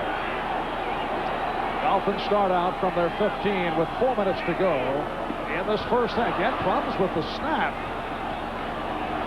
as Sammy Smith ended up carrying. Tim Johnson, the right defensive end, made the stop. See the clock running. We're just under 4 minutes to go in this first half. The game is tied at 14. Pittsburgh coming from a 14-0 deficit. Miami with an eye on the scoreboard. Buffalo in front of Cincinnati. Kansas City now 13-0 over Houston. And the Jets opening to a 17-0 lead on Atlanta. Lorenzo Hampton now, the lone deep back for Miami. Second down and 7 from the Dolphin 18. And this is Hampton protecting the ball. And with a short gain, the nose tackle, Gerald Williams, on the tackle. Miami in this first half, their average drive start has been in their own 26, and Pittsburgh at their own 40. It's been a major difference, and Don Shula is already thinking here now, on fourth down, what do I do? I'm not sure I want to take a chance. They need this third down conversion big time, just to give them some room, take more time off the clock. So that Kansas City lead on Houston. O.J. Simpson mentioning on the NFL Live show that the playoff road will go through Kansas City. Well, next week, Miami plays at Kansas City, and they close out the schedule at home against the Chiefs. It's a third down and 6 at the 19. That was a slow-motion snap. The pass intended for Clayton. Thrown way over his head. And Miami now with a 4th and 6. So Reggie Roby, who last week against Dallas had a terrific day, hit 4 inside the 20, 2 inside the 5, but he started out in rough fashion. Did get a 45-yarder away in his second attempt. Rod Woodson is back. Woodson shaken up earlier in the game, but apparently all right. High snap, and Roby again able to line drive it to Woodson at midfield. 45, splashing his way to the 40. And Woodson upset, I think more with the weather conditions, because he can't do what he'd like to do. Returned at 15 off a 35-yard punt. He was covered by Jim Jensen. The most important thing he did, though, was just cleanly catch the ball. That's a tough punt to handle. It's a low line driver. And of course, Roby gets the ball off. So both guys did an excellent job. But again, Pittsburgh has great field position at the 39 of Miami. John Jackson, who hurt his knee last series, is back in there at left tackle. Went out briefly, replaced by Craig Wolfley. Pittsburgh to the offense. Worley could not make the turn. And Hugh Green able to cut him off with 2:10 remaining in this first half. Well, as you look at the schedule, as we go down the stretch, for the Pittsburgh Steelers, who must win their final 5, this is their remaining schedule. Next week home for Houston, then at the Jets, home for New England, at Tampa Bay. Not a devastating schedule, but they must win them all. And as we mentioned, the Dolphins have Kansas City twice at Kansas City next week. Dolphins vying for position with Buffalo. Second down and 6 at the 35. Brister off the pump. Now Brister looking for Lips. And it is almost picked off. Paul Langford, number 44, in the coverage of Lewis Lips. Very good idea, though. It was a hitch and go by Lewis Lips. He ran about 9 yards down the field, stopped, and then accelerated again, and you're hoping that Langford bites on that first little fake, and he comes up to be wide open. That's going to come to your right. Bubby has a difficult time throwing this ball on a line, so he puts it way up in the air, but Langford is back there in coverage. Bubby Brister has had an injury troublesome year, missed a couple of games with a sprained knee. He's had shoulder problems. At a third down and 6. Potter in motion. And Brister goes deep, has a man open, and it is caught by Hill. Derek Hill will set up a 1st and goal. A 34-yard pass play. So earlier, a key hook up between the tight end Mike Malarkey and Bubby Brister to set up a touchdown. And now Derek Hill, a third-round draft pick, a rookie from Arizona, sets it up first and goal from the 2 with 1:54 remaining in this first half. When I watch other players play my position and do the ball handling, they don't take it very seriously, and it's something that we take very seriously in Cincinnati, and it's kind of sleight of hand. When we do some kind of ball handling, ball faking, it usually leads to a touchdown for it, and I really think that it's a total team effort. There's a great deal of magic going on. It takes all 11 players to create this magic. Honda, it's the finer points that make the difference.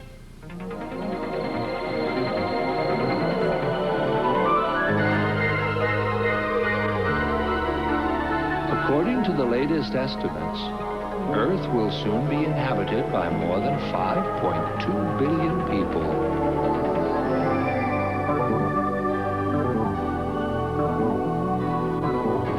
Where will they all fit?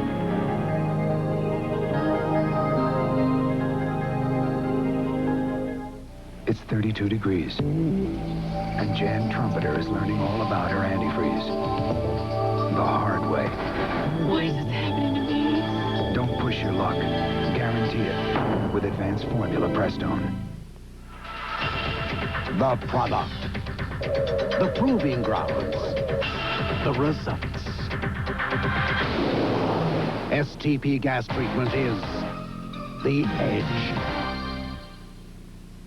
Golf's fabulous foursome, Jack Nicklaus, Curtis Strange, Ray Floyd, and Lee Trevino play the Skins Game today on NBC. Derek Hill's second catch of the day, his 20th of the season. This is against 6 defensive backs. It looks like a total zone by Miami. Judson is the cornerback outside, and it looks like he tries to make the interception when in fact he should try to knock the ball down. When the ball gets to Hill's hand, watch what happens. Judson almost assists on the catch. It hits his hand, bounces right down into Derek Hill's chest. He makes the reception, first and goal, Pittsburgh. And the running backs are Hodge and Worley. Steelers looking to take the lead after trailing 14-0. And it is John Offerdahl closing it up as Merrill Hodge was stopped back behind the line. Again, Pittsburgh tried to get Craig Wolfley to trap the nose tackle, but both Offerdahl and Sauché were across the line of scrimmage, so there was nobody to trap. Watch what happens. Offerdahl and Krause both cheating near the line of scrimmage. There's Sauché 70. Offerdahl gets the hand on the ball carrier's leg, so second and goal now, Pittsburgh. Chant of defense from the crowd, a very faithful crowd that has stayed on, and again the Steelers stop. Worley tried the right side, but met by Offerdahl and Jarvis Williams. Pittsburgh trying to run traps down there on the goal line. And you see the pulling guard, Rienstra, 79, tries to come across there, but Jarvis Williams with his good foot speed is there to make the tackle before the trapper can get to him. So now it's third and goal. As a rookie last year, Williams started all 16 games at free safety. He's been moved to the strong safety position following the drafting of Lewis Oliver. They were teammates at the University of Florida. Timeout being called now with 41 seconds remaining in this first half. So when we come back, Pittsburgh will have a third and goal from the 3. If you feel life's more interesting when you make a splash. It's the right beer now. If you feel a great beer starts with great water. It's the right beer now. Because you're the kind of person who likes to get to the bottom of things. Call for the Silver Bullet, the one that won't slow you down. Coors Light, it's the right beer now. Well, Pittsburgh with 1 timeout remaining. Miami has all 3. 41 seconds left in the half. The Steelers have come back from a 14-0 deficit. Game tied at 14, and Pittsburgh a third and goal at the 3. Well, I think Pittsburgh goes for it on 4th down, too. Because the worst thing that can happen is if you don't make it into the end zone, you don't want to chance a field goal where it can be blocked and run back. the tight end. O'Shea in motion. And nothing for Rodney Carter. Stopped by Barry Krause. They pulled an offensive lineman. Krause went right in behind him. And I think if you're Pittsburgh, because of the field position and the inclement weather, you go for it again. Now, I don't want to take a chance with a field goal attempt here. Well, you're talking about going for it now in a 4th and goal back at the 9 as opposed to a 26-yard field goal. Yeah, but you can see Krause. He comes in there. Nobody touches him because the offensive lineman pulls. It does appear that Jerry Anderson is coming on the field for a field goal attempt. Man, this is chancy. There, Krause, the old veteran on his ball club. Yes, sir, he makes the play. I'd agree with this call. Well, 9 yards in these conditions. Either way, a fine second guess after the fact. Yes, no matter what happens, you're right. 26-yard attempt. Anderson missed earlier from 38 off a deflection.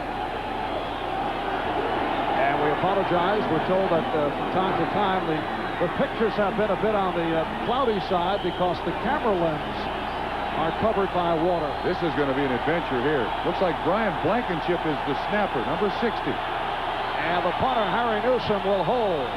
Here it is. And he puts it right through. So Anderson able to hit as time runs down in this first half. And it works perfectly for Chuck Noll as the Steelers come back from a 14-0 deficit and lead at halftime by the score of 17-14, and they have accomplished this in the driving rain. Pittsburgh 17, Miami 14 at halftime. Obviously were the big keys because one went in for a touchdown and one gave Pittsburgh about 1st and 25, maybe 27 for the score. And the Dolphins started out very, very strong before it began to rain, and then it just turned ugly for them. The last 5 times they had the ball, they lost it either on a punt or a fumble. Pittsburgh, on the other hand, has been very, very good at handling this bad weather. They started out slowly, and once they got the breaks, they took advantage of it. And a major scare for the Dolphins. Marino came in with some bruised ribs. And watch this, number 37, the rookie strong safety Carnell Lake with the hit on Marino. The pass was completed to Clayton for about 8 yards, but he landed on his throwing shoulder. You can see him wince. Dick Jorgensen kind of cleaning up his face mask.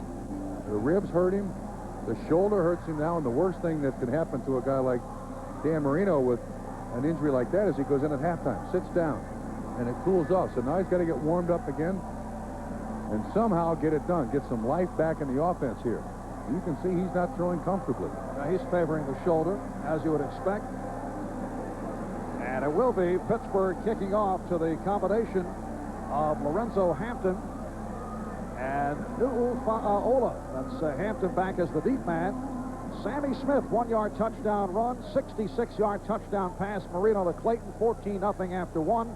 In the second, Hodge on a 1-yard touchdown run, closing off a 9-play drive, and then Woodruff on a 21-yard fumble return off the lateral from Lake.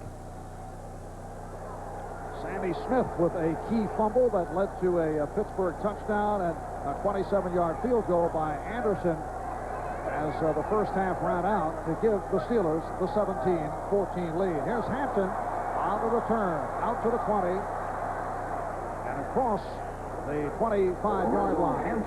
Now, Marv, the officials have a league rule is you have 6 dozen footballs available for every football game. And the officials will have a bag of dry balls that they bring out on the field. They'll try as best they possibly can to keep the ball dry. But, of course, every time it's placed down on the ground, it's going to be an absolute mess. Muddy, wet, gets heavy. He's got at least 3 or 4 footballs underneath there. And it'll stay dry for a little bit, so whatever Mitchell's going to do here, he should do quickly in throwing. That was not a weight problem, we should point out, with that particular individual. No. It is a first down at the 27, and off the swing, it is Tom Brown reaching out to the 30. Greg Lloyd making the stop. Please, replace all divots, Tom. Please. Yeah. You don't want to tear up Joe Robbie Stadium here, so if you... this is a good choice by this offense now, and I think both offenses are going to have to do this. Very conservative, throw the ball short. You can see that ball is relatively dry. A gain of 3, 2nd and 7 at the 30. Dan Marino from the University of Pittsburgh, a native of Pittsburgh, Pennsylvania, with the handoff to Sammy Smith. And Smith gets out to the 34-yard line, short of a first down. The inside linebacker, Jerry Olszewski, on the tackle. See, carrying that ball on the inside, left arm. He has no chance for a stiff arm. And that's where all the pursuit's going to come from. Watch once again. He'll be running to the right. This is the counter series, and he's got that ball on the inside. He should switch to the outside, and then he can stiff arm somebody. Throw a shoulder at him with an elbow. Make a couple of extra yards. It is a 3rd and 3 at the 34. And Marino has the first down. Again, going short range for Mark Duper. Duper with a 7-catch day last week against Dallas. That is his 2nd reception this afternoon. First down at the 40-yard line for the Dolphins as we get started here in the 3rd quarter. Marv Albert with Bob Trumpy from Joe Robbie Stadium. When we opened up, let's see, 2 hours ago, it was 85 degrees, hot and humid. Sun attempting to burst through the clouds right now. Off the pitch out, Smith. And had nothing doing. Sammy Smith has stopped Gerald Williams, the nose tackle. Getting in the way of Sammy Smith as we check out the scoreboard. A 17-0 Buffalo lead in the 3rd quarter. Buffalo and Miami coming at 7-4, tied for the AFC East lead. Kansas City over Houston. Halftime 20-0. San Diego, Indianapolis tied at 3. In the 3rd, the Jets doing it to Atlanta at Giant Stadium. Green Bay leading Minnesota 10-9. 2nd down 8. That's Jensen 11 in motion. Once again, Smith. And he's stopped at the line by Greg Lloyd, number 95. Very slow starting play. Lloyd catches that play from the backside. This is going to be a sweep right. They have Jensen going in motion as a lead blocker. Lloyd catches that thing from behind. Bottom of the screen, 95. And Smith tries to cut back inside. Lloyd is right there to make the tackle for little or no gain. So now, once again, 3rd down and 7. Here's Joe Green, the Hall of Fame defensive tackle, talking to Greg Lloyd. And once again, Jim Jensen checking in for this 3rd down situation.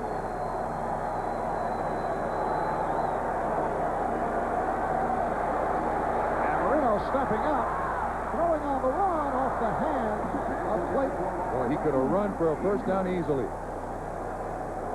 He absolutely could have run for a first down with no problem whatsoever. And Jim Jensen looked wide open. Jensen is the running back there. After he gets a little knock on the blitzer, look, there's nobody even on the screen for him. Tough choice there by Dan Marino. He tries to get the ball to Clayton. Throws it behind him, so 3 downs and out. And a punting situation. Reggie Roby back inside his 30. Rod Woodson awaiting the punt. And Woodson had to come up. He's to the 35. And thrown into the massive swamp by Lifford Hobley. A 32-yard punt and 11-yard return. 4 minutes in. 3rd quarter, Pittsburgh back to the offense, leading by 3. It is now raining a bit more forcefully as the Pittsburgh Steelers take over at their 38-yard line. First down, 11 minutes remaining in this 3rd quarter. Pittsburgh with a 17-14 lead. They line up with Merrill Hodge, Tim Worley in the backfield. The quarterback is Bubby Brister. And it is Hodge refusing to go down. They will mark his forward progress at the 43-yard line. Jarvis Williams, the strong safety, finally able to wrestle him down. The Pittsburgh Steelers have never won here in Miami. 0-5 against the Dolphins. That, of course, going back to the days at the Orange Bowl, although Pittsburgh has come up with two of its biggest wins in Miami in terms of the history of the team. They beat Dallas in Super Bowls 10 and 13, both, of course, in the Orange Bowl. Second down and 6. 83 Lips in motion. Play action. And Brewster heaves it deep downfield. Derek Hill down to the 5-yard line. That's the third big passing play for Brewster. Earlier, it was Malarkey and Hill again now for 53 yards. William Judson, the man in coverage. Play action fake by Bubby Brister, and this is just a foot race. This is not a particularly great move by Hill. He just runs by Judson. Good concentration on the football. Brister puts it right there, 53 yards. What a performance by Bubby Brister, by Derek Hill. Rookie starting his fourth game of the season. So first and goal at the 5-yard line, and a big move by Merrill Hodge for the touchdown. He was able to burst right through with some excellent blocking. Hodge lets Tim Worley spike the ball. That's a good enough run to spike it yourself. Excellent trap run by Pittsburgh up front. You see Tunchilkin, 62, pulls up through there, cross, 91, overruns it. Dermontti Johnson, the center, does a great job. And it's an easy trap for a touchdown for Pittsburgh. Steelers now lead 23-14. Gary Anderson will attempt the point after. This could be Pittsburgh's second win over Miami this year. You realize that? The other one was in the Dream Bowl. Yeah. Bob following all aspects of the sport. Hey, take it any way you can. NFL Films Dream Bowl, Pittsburgh beat the 72 undefeated Dolphins. And Anderson puts it right through. And you know, that's very prominent on the mind of Don Shula. 9:24 left in the third. A 10-point lead for the Steelers. Call of Duty on the part of the Dolphin cheerleaders. As, oh my, making their way into the flood conditions. Synchronized swimming here in a minute. Stay tuned. Hampton and Fa'aola are back deep. Pittsburgh Steelers lead the Miami Dolphins now 24-14. Hampton out across the 25. Fumble. And the Steelers say they have it. He fumbled it. They have to unravel. And yes, it is Pittsburgh ball. Another critical fumble by the Dolphins. Earlier, it was Sammy Smith that led to the Steeler touchdown, and now Hampton on the kickoff return. That's 3 turnovers of the day. Absolutely remarkable. You know, this is a team that historically has not turned over the football. Been very, very careful with the football, but Lorenzo Hampton trying to come up with a big return. Let's see if we can pick out what happens. Oh, it just punched out of his arm. 22, Larry Griffin just punches it right out of his arm. And at the bottom of the pile, Tim Terrell, an excellent special teams man who has spent time with Atlanta, the LA Rams. Buffalo signed him as a Plan B free agent, dropped him, signed with Pittsburgh, active today, and he comes up with the fumble recovery. It's absolutely amazing that Pittsburgh has not turned the ball over in this weather. So the Steelers with another break. First down at the Miami 28-yard line. They lead it 24-14. And now the sun is beginning to peek through. It is Worley running well and then tripped up out of the 25. Stopped by the strong safety, Jarvis Williams. We just saw a picture of Don Shula. He's going to be very distressed at this because the football game started out the way he wanted, and that was we get up early, 14-0. We're dominating the line of scrimmage. In the last couple of weeks, they've started very slow. And then suddenly, because of the turnovers and the weather, it turns in Pittsburgh's favor, and they've definitely taken advantage of it. On the other hand, Bob, perhaps Shula feels he has the Steelers just where they want them. The last two victories were both come from behind. He may have been uncomfortable with that 14-0 lead. But I got to tell you, with this kind of weather and this kind of field, 24-14, that's like a 20-point lead. Here's Brister throwing for Lips. Lips was involved further upfield with Langford and then was able to cut away. So it is a 3rd down and 7 at the 25-yard line. Lips yet to make a catch this afternoon, although he has been a target. Buffalo 17-0 in front of Cincinnati. Kansas City maintains its lead. Atlanta getting on the scoreboard. Jets up 20-7. Green Bay 10, Minnesota 9. Minnesota losing to the Philadelphia Eagles by that same score last week. 3rd down and 7. Brister with the time, and that is deflected and goes incomplete. Looks like it hit one of his offensive lineman's helmet. That was a real ricochet.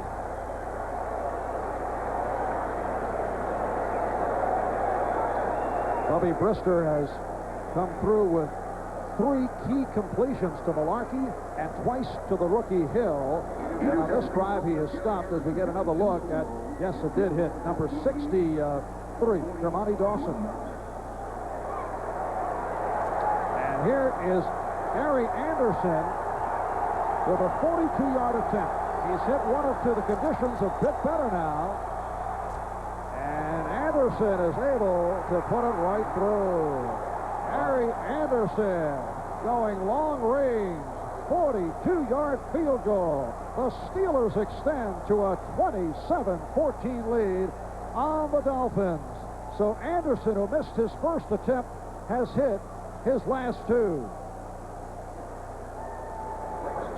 Back at Joe Robbie Stadium, Marv Albert with Bob Crumpy. Notice the Dolphins on the lakeside view of the field as the rain has stopped, but the onslaught by the Steelers has not.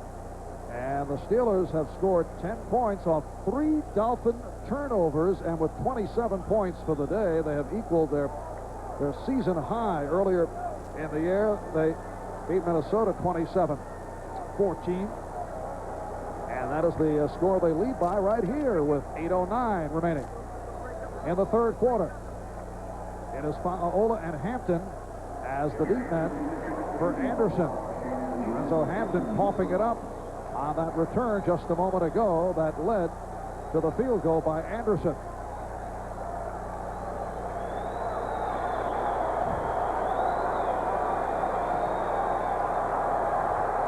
And Hampton takes. Lorenzo Hampton with a penalty marker down, getting across the 22, stopped by Larry Griffin. And here is Dick Jorgensen, who in real life is the president of a bank, a 22-year veteran of the NFL, and he has the call. It is against Miami. So again, it's going to be very poor field position. Yeah, we have a lot of very business-oriented officials in the NFL. Some are bank presidents, some are company presidents, and I don't think that...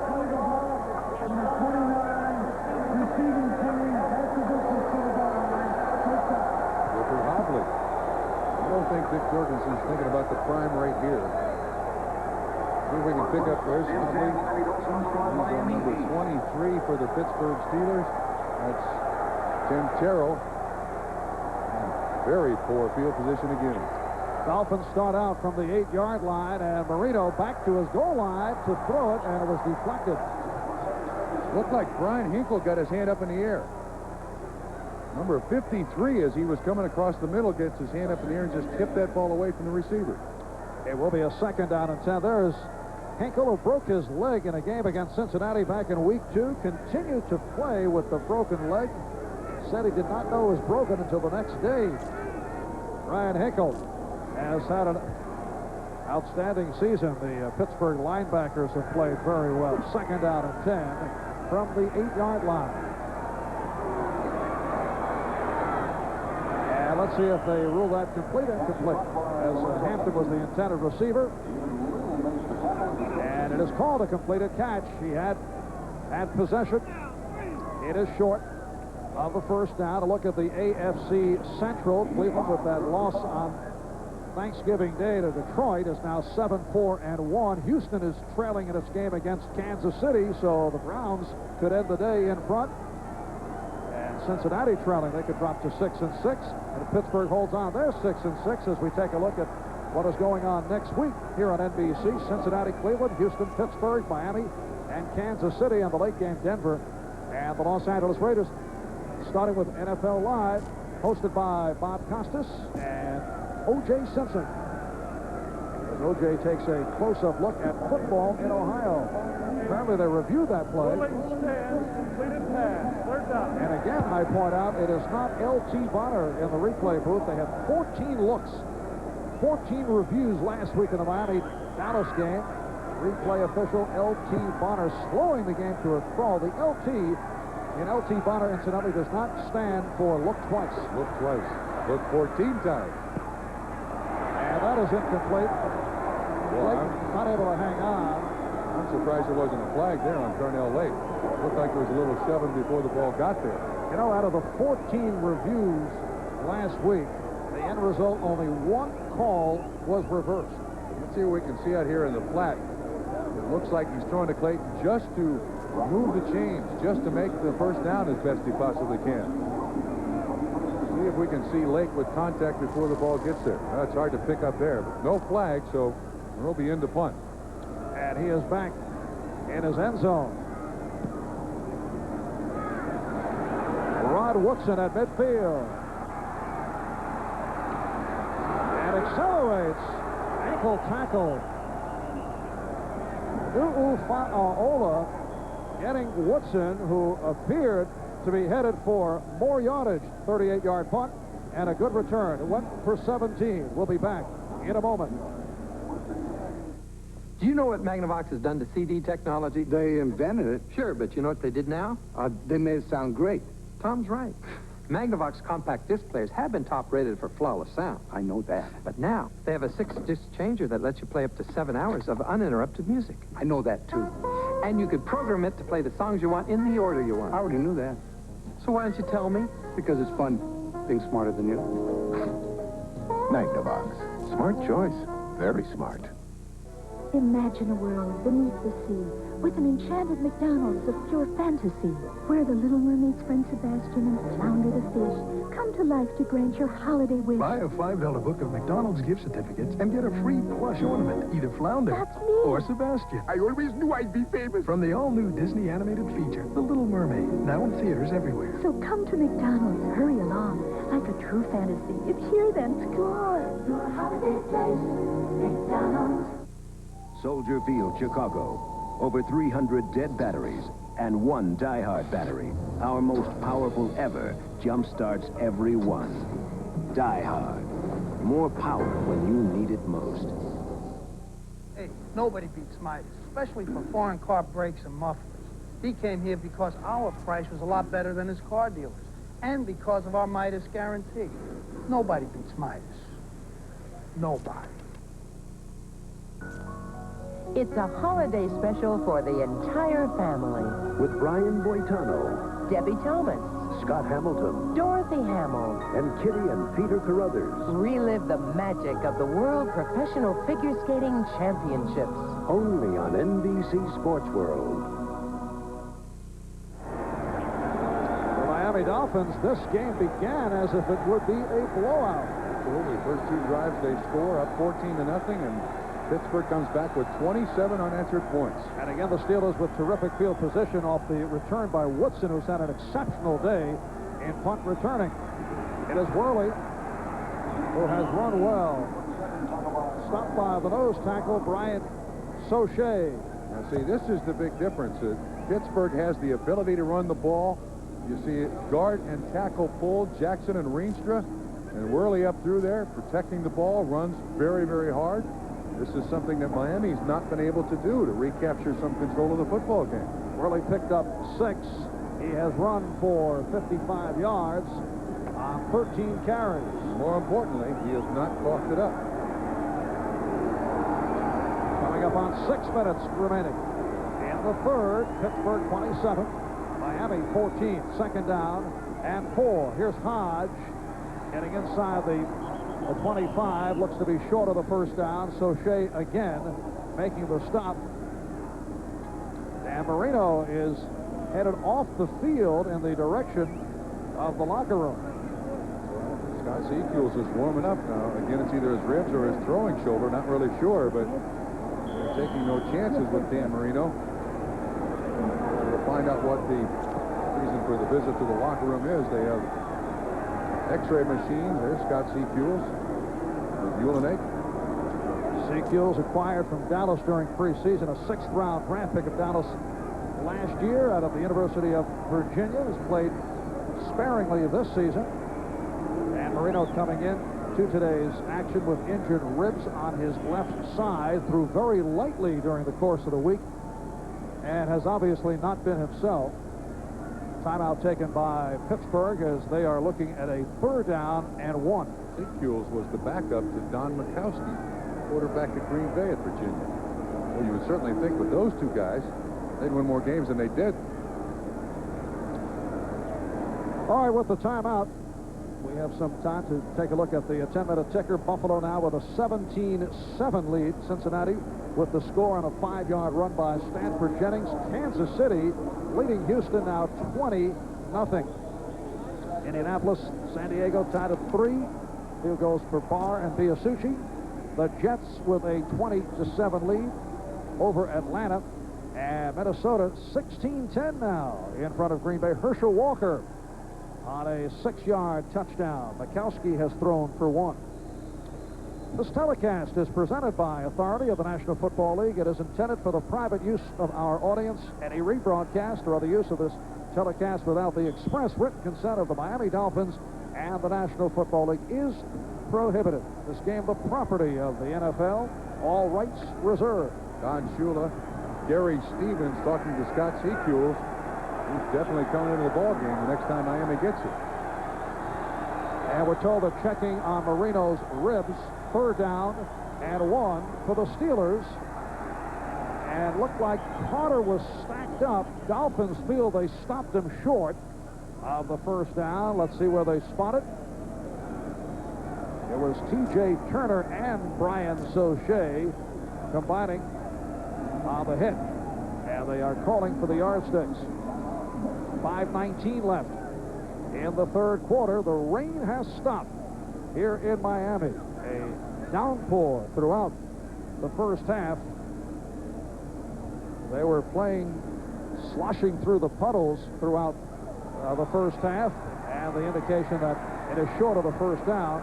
Well, coming up next, join us for one of the premier golf events of the year, the Skins Game. Curtis Strange had the best day yesterday, winning $60,000. Who will pocket the big money today? Will join one of the best foursomes ever for the conclusion. Today worth $310,000 coming up right here on NBC. Pittsburgh going for it. 4th and inches.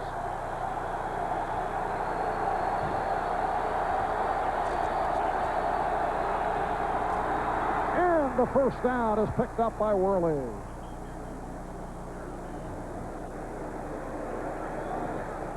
Pittsburgh comes in with extra offensive linemen up front and give it to Worley. Worley's big, approaching 230 pounds. Good lean forward. It all depends upon the spot. You see Worley and Brister, they collide, and it's going to be close, Marv. I think Bubby just couldn't get out of the way. Well, they make it, and they make it by the smallest margin on the football. So Tim Worley able to pick it up, being watched by Chuck Noll. Tim Worley, who has gone through a frustrating injury-hit rookie campaign. In college, he was rarely hurt rarely fumbled. He fumbled 6 times, doing it by lowering his shoulder and trying to run over the linebackers, which has not worked. But today, he's had a splendid afternoon, has not fumbled, and has run the ball well. First down at the 23 for the Steelers. They lead the Dolphins 27-14. Errol Hodge stopped by Jeff Cross. A short pickup by Hodge. As Cross leads the Dolphins 8.5 sacks in his second year out of Missouri. With bad weather and a bad field, the ability to run the football has helped. Pittsburgh has not run the ball a great deal, I mean, down the field, but they've been able to just move the chains a little bit and at least keep the linebackers of Miami back on their heels or rushing forward to stop the run. That's the big difference between Miami. They've not been able to consistently run the ball. Second down and 8 at the Miami 21. Change of direction by Worley, who's hit for a loss. John Offerdahl stopping Tim Worley. 3.5 to go now in the third. And Pittsburgh coming back from a 14-0 deficit, leading 27-14. Buffalo with the lead over Cincinnati. Kansas City maintaining its lead in that fight-filled first half. And Minnesota off the touchdown by Herschel Walker, jumping in front of Green Bay by 3. Third down and 8 at the 21. Steelers coming with a record of 5-6 with 5 games left. And they feel they must win all 5 for a wild card possibility as Briscoe throws in. Lips could not hold on. Covered by Paul Langford. Boy, that was close. Lips almost makes that catch. He's going to slosh him down the field as best he possibly can, and Langford does not see this ball thrown. And when he sees Lips look, then he turns around. He almost catches this ball. There's a little hand fighting between the two. You can see they're sitting there. Mister doesn't even see this ball leave his hand. Another field goal attempt by Gary Anderson. And this from 38 yards away. He's hit 2 of 3. It is no good. So Gary Anderson has missed 2 from 38 yards. He's hit from 27 and from 42.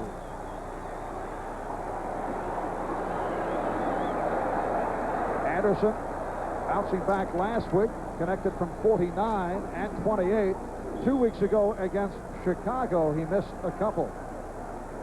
One of the game's great kickers, and when that field is so bad, you don't know about the placement of the ball, and they just left it a little right. Miami takes over at their 22-yard line. And Scott Secules has replaced Dan Marino at quarterback. Throws on first down, completes for just short yardage to the tight end, Farrell Edmonds. Scott Secules, as we mentioned earlier, out of the University of Virginia, saw his most extensive action late October against Buffalo, coming on in relief, 6 for 11, 109 yards, and his first NFL touchdown acquired from the Cowboys, where he was a 6th-round draft pick last year. So the stat line on Marino, 8 for 16, 128 yards, 1 touchdown, and it was a struggle for Dan Marino. Second down and 7 off the play action. Smith. Sammy Smith has a first down. Not a very comfortable spot for Scott Secules to come in. Bad weather, bad field, team behind by 13, and you got to somehow muster this comeback. Nothing fancy about this play. Straight ahead blocking. Smith just bounces to the outside. You see Hinkle, 53, jumps inside, and Smith with great kick quickness gets outside, so they got to get the ball down the field a little bit. Secules can run the ball too, which I think in this situation will help Miami.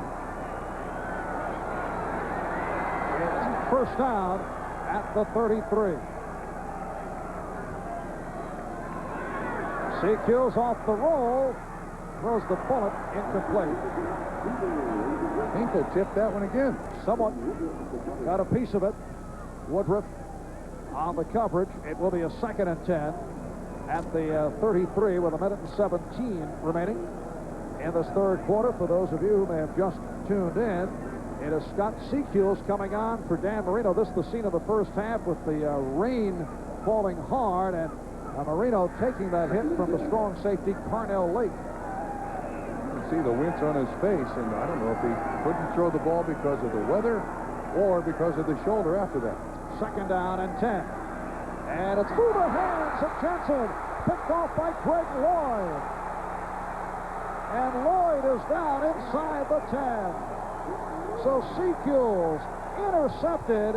And again, the Steelers can take advantage of a Miami turnover. That's 4 by Miami. The first interception ends up being a 30-yard return by Greg Lloyd. And it goes right through the hands of Jim Jensen. Greg Lloyd, a native of Miami. Born and raised in this area, coming up with his 2nd interception of the season. Right through the hands of Jensen. Lloyd just in the right place at the right time. And Pittsburgh gets his 4th turnover today and has not turned the ball over. That's unbelievable. 3 turnovers leading to 10 points for the Steelers. 1st and goal at the 5. Pittsburgh already up by 13. Lips in motion. And it is Hodge picking up yardage. Very tough to bring him down. Merrill Hodge moving closer to the goal line. Hobley finally able to wrestle him down. Well, Pittsburgh can take its time here. Look at the football field. From the 50 to the right, which is where the game has been played, it's all dirty. From the 50 to the left, it's green, as if nobody's been out there at all. Look at it. It's all nice and green on that side. And then as you get, we'll see how it's chopped up, chewed up.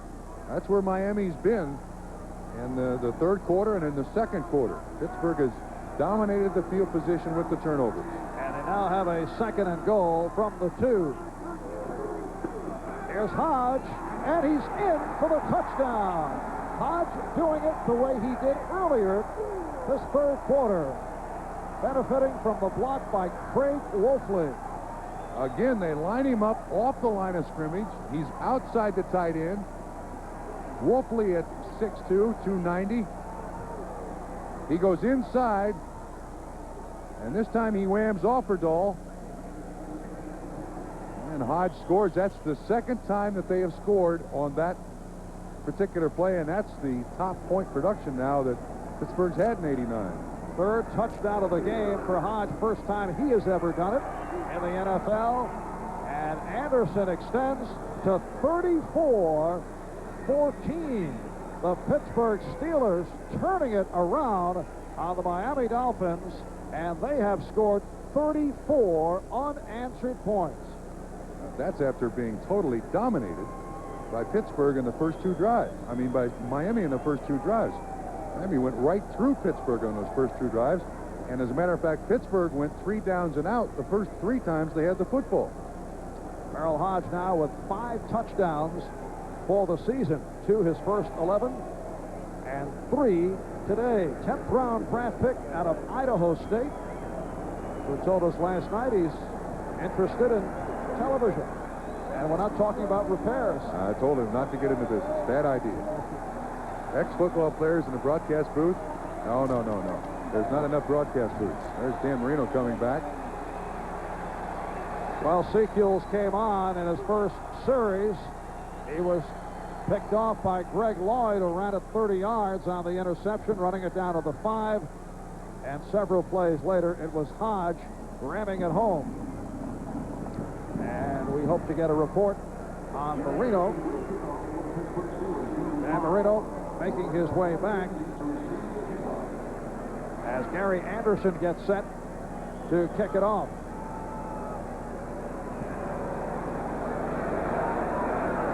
And Hampton cannot get to it. It's still in bounds. Did it hit the yardstick?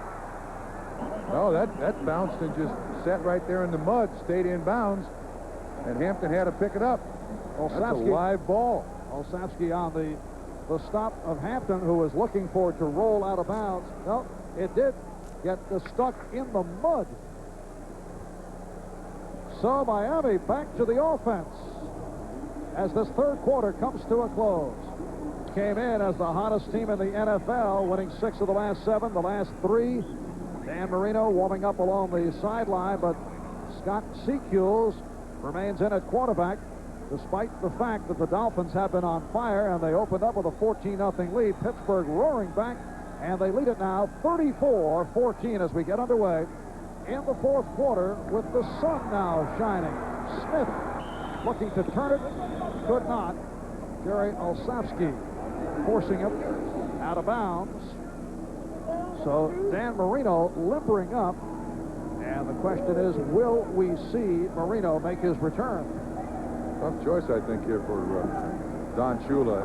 Everything was light and cheery at the Dolphin camp on Friday when I was there, and yesterday at practice.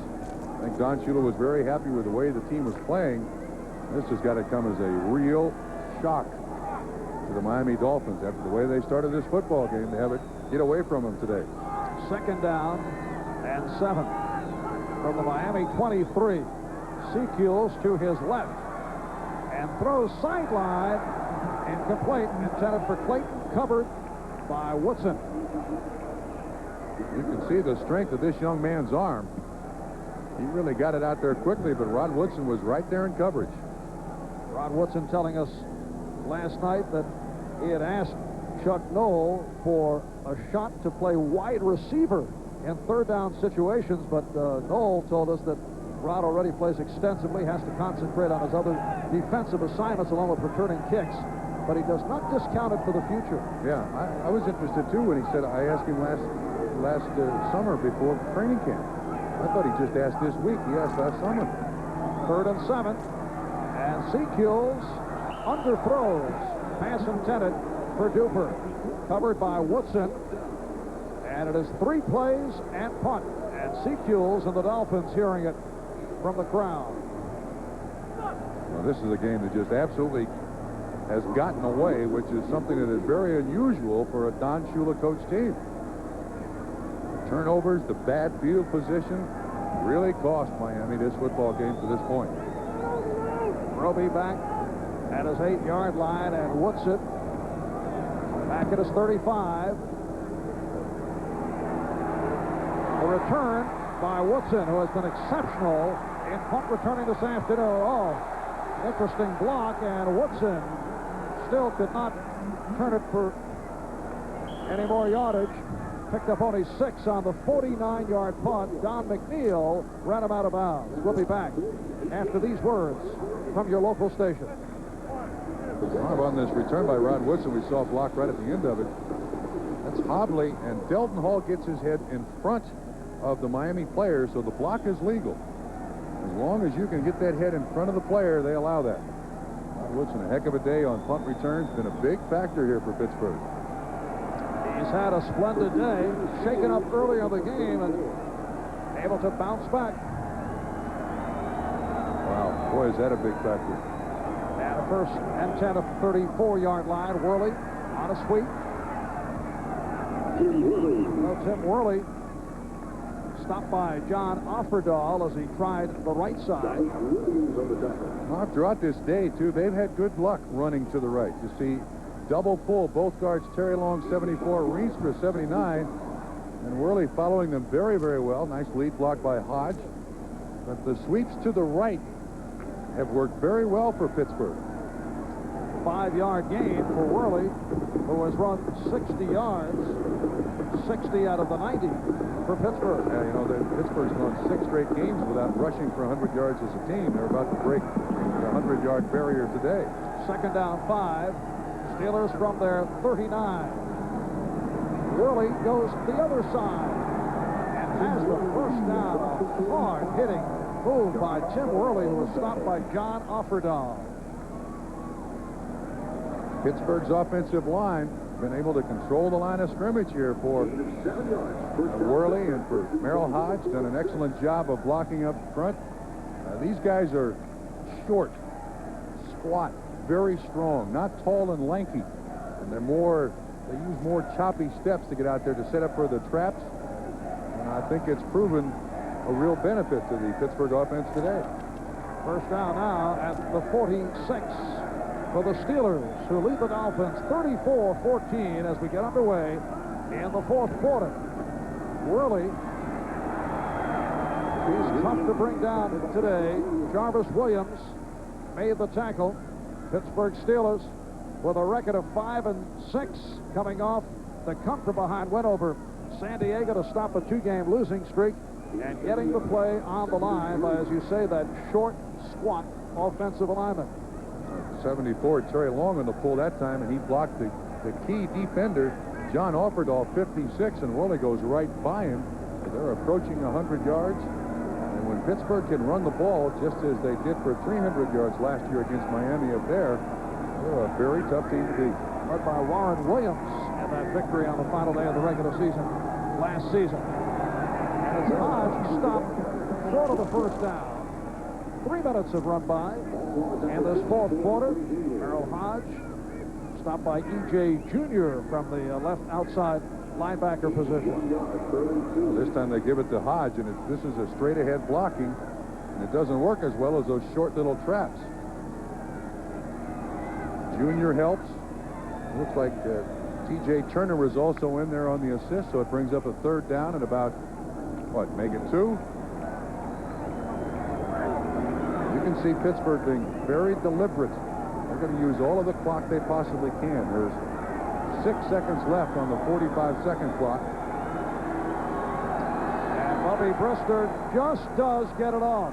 Worley looking to pick his way, but stopped short of the first down. Offerdahl, who's had another outstanding day, making the tackle. John Offerdahl, the leader of the Dolphins defense, one of the NFL's premier linebackers. He's made the Pro Bowl his first 3 years, twice as a starter. And sweep around the 10-minute ticker. Miami interested in that Buffalo-Cincinnati game, but the Bills seem to have it well in hand. Should Buffalo and Miami finish with the same record, Buffalo would have it in the first tiebreaker head-to-head because the Bills have won 2 out of 2 against Miami. Uh-oh. Well done by Newsom. And he gets it away to Schwades, who lets it go, so they'll bring it out to the 20-yard line. A 47-yard punt.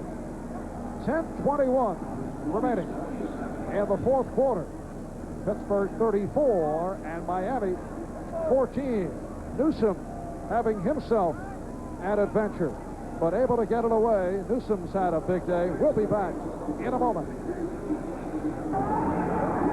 And there's Dan Marino remaining on the sideline as the Miami Dolphins take over at their 20, and they stay with Scott Secules.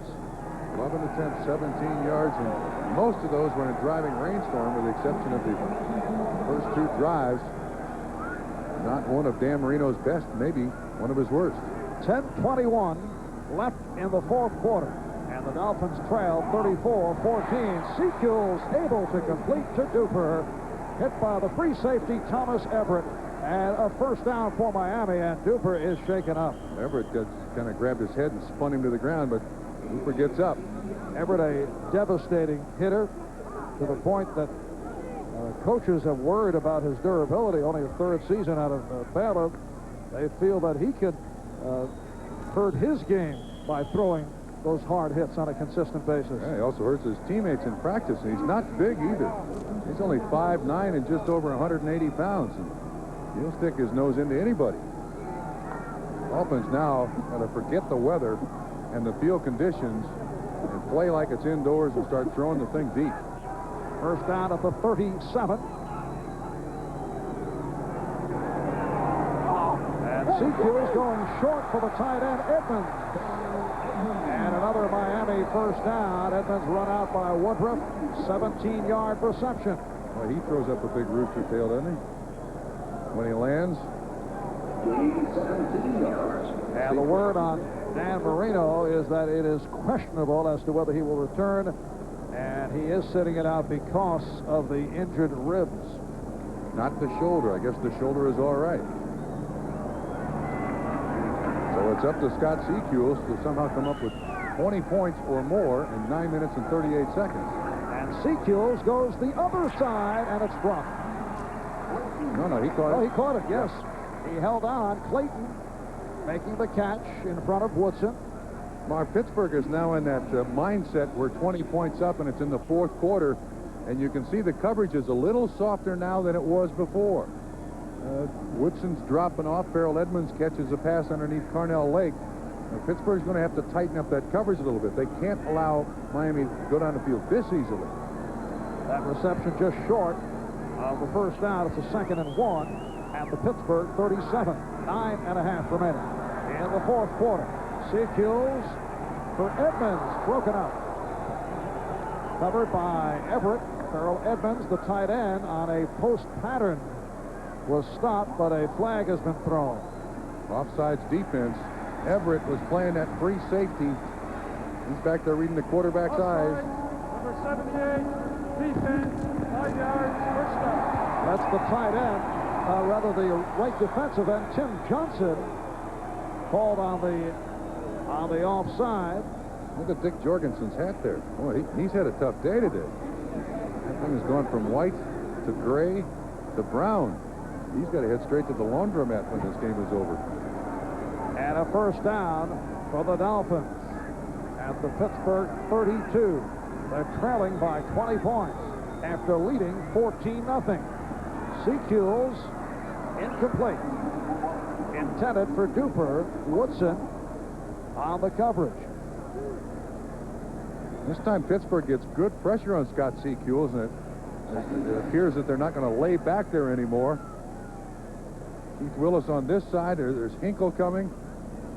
That's the nose tackle up through the middle. Lorenzo Freeman, 68, who puts Scott Secules on the clean part of his uniform there. It is a 2nd and 10 at the 32. Clayton right, Duper left. Secules off the roll. And has Clayton, but only a short pickup. Wayne Woodruff was right there on the coverage of Mark Clayton. Last year, set a Miami team record, 86 catches. From behind the offense, you see the half roll by Secules. Good thing is you get closer to the receiver. The bad thing is you've only got a third of the field to throw on. Dwayne Woodruff with the tackle. And the splash down by Mark Clayton for about a 6-yard gain. 2nd down and 4 at the Pittsburgh 26. The rookie Andre Brown now split to the left. Duper to the near side. Jensen in the backfield. And Secules completes for another first down. Mark Clayton. Now check that. Andre Brown stopped by Everett and Hall. This young man is beginning to become a big factor in this offense. He just runs the slant. Delton Hall, 35, is the man in coverage. 27 free safety. Everett there to assist on the tackle. He's had some big catches over the last several weeks. Gone 4 straight games with touchdown receptions. Watch this kid's arm. Boom. That's why they like him. He's very similar to Marino in that releases quick. And a first down at the 12. 7:50 to go in this fourth quarter. Incomplete. Intended for Jensen. He was covered by Greg Lloyd. It'll be a 2nd and 10 at the 12-yard line. Scott Secules, acquired from the Dallas Cowboys during training camp. 6th-round pick of Dallas, has taken over for the injured Dan Marino. Miami Dolphins coming in tied in the AFC East with Buffalo. They had won 2 straight on the road, winning over the Jets and Dallas, 2 of the weaker teams, and both were come from behind victories, but overall they had won 6 of their last 7. 2nd down play. Secules with the time, looking for Jensen. Carnell Lake on the coverage, and the crowd reacting, looking for an interference penalty on Lake. Jensen runs the out and up. He's in the backfield. He's right in front of the referee. He goes out, he goes up, he goes out, and he goes up again. Looks like the alternate receiver Lake is on the inside. I can understand why the people, if you put two hands up in front of the receiver's face and don't move back and forth, they allow that. If you move them, they call it interference. Darnell Lake may have gotten away with one there. Sekiel's on this drive, 5 for 8 for 63 yards. Third down and 10. Again, gets the protection. Incomplete. Woodson got a piece of it. Pass intended for Brown. Looked like Andre Brown stopped the pattern. Well, that's obviously going to be a difference. Andre Brown normally works with Dan Marino. Tough choice here for Don Shula. Do you go for it, fourth down? I think you almost have to, don't you? I don't think there's any question. Field goal makes it 34-17. 7.5 remaining in this fourth quarter. It's a 4th and 10 at the 12, and Don Shula will go for it. You definitely want your head coach calling these plays. 4th and 10, fourth quarter, down by 20. What do you want, Coach? Yeah, penalty on the left tackle, Dellenbach.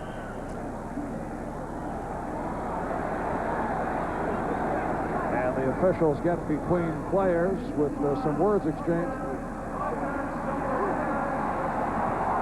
Offensive left tackle Dellenbach, so now it's 5 yards more you have to go. It's 4th down and 15. Dellenbach replacing the injured John Giesler, now at left tackle. Last season took over at center for the All-Pro Dwight Stevenson. Yeah, I almost saw Sekiel's break out of his stance just as Dellenbach did, like those two got the message and no one else on the offensive line did. Sets it back to a 4th and 15 back at the 17-yard line. You know, Don Shula has run a play called a hook and lateral. And there's somebody hooked short, and they lateral it to the guy behind him. And boy, this is a good place for it here. Pittsburgh faking blitz. Let's see what they're going to do. Sekiel's on the roll. Penalty marker is down. It's incomplete. It was underthrown, but there is a flag. Offsides, defense. So Miami gets another heartbeat.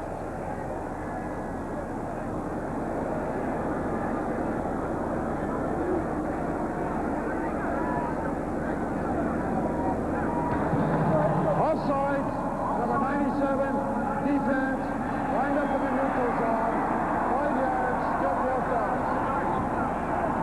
That is Aaron Jones, second-year man from Easton, Kentucky, another one draft pick last season. Certainly nothing that's going to help Aaron Jones by cheating the line of scrimmage at all in this situation. So it's back to 4th and 10. The ball at the Pittsburgh 12. And Sekiel's looking for Jensen. Wow, it looked to me like that ball might have been tipped. Gerald Williams was covering Jim Jensen, and it looked like that ball was tipped right at the line of scrimmage. Not sure. So Pittsburgh will take over, and we'll take a break. Back after this.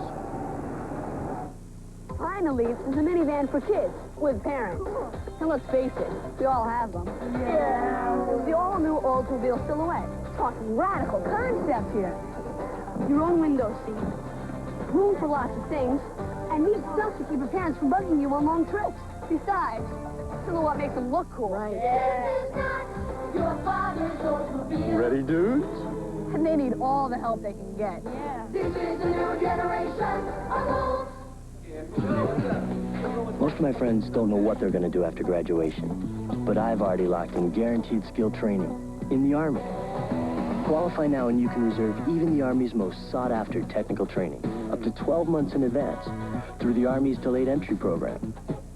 Sure, being a soldier won't be easy, but then nothing worth having ever is.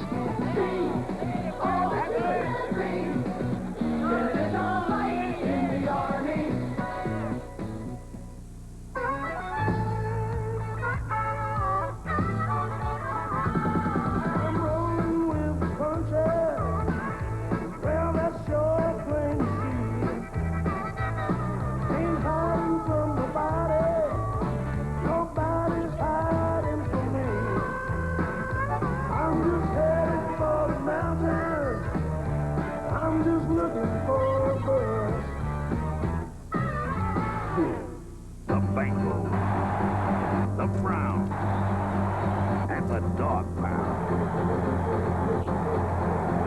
Then Elway. And whoa! The Broncos battle the Raiders. An NBC football doubleheader next Sunday.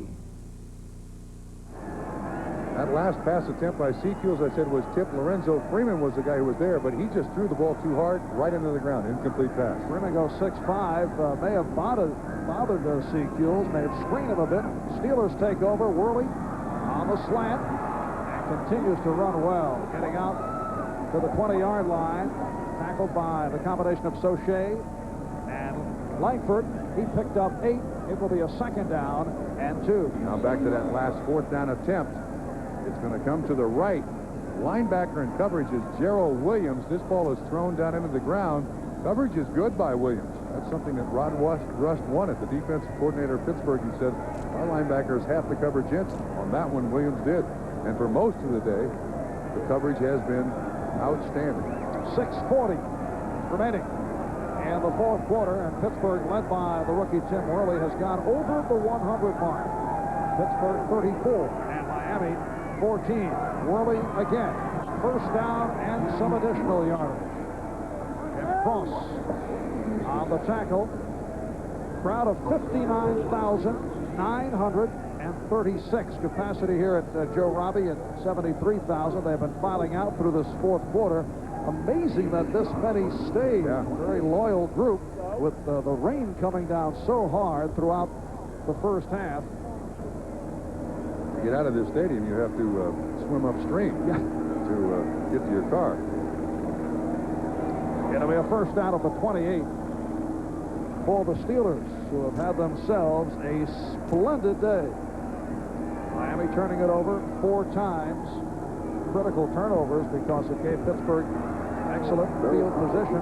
Earl Hodge, the ball carrier. Hodge with 3 touchdowns, a career high. Offerdahl on the stop as we come up to 5.5 minutes remaining in this 4th quarter. Tonight on NBC, the magical world of Disney presenting the conclusion of Parent Trap Hawaiian Honeymoon, followed by the family comedy Sister Kate and My Two Dads, the Sunday night movie Top Gun, starring Tom Cruise. That's tonight here on NBC.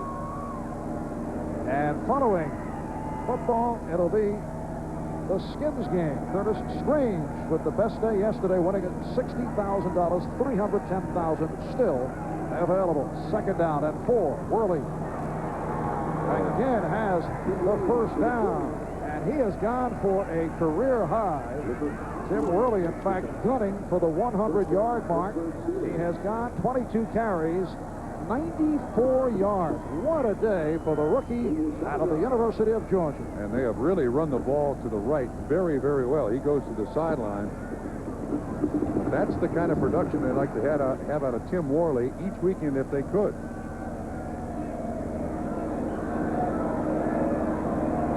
Brian Blankenship in this series has been the right guard for Terry Long, who was pulled for a breather. Dawson at center, Reensburg and Blankenship the guards. Hilton and Jackson are the tackles. 1st down at the 41-yard line. Rodney Carter trying to make the turn. He's hit for a loss. Gang tackled.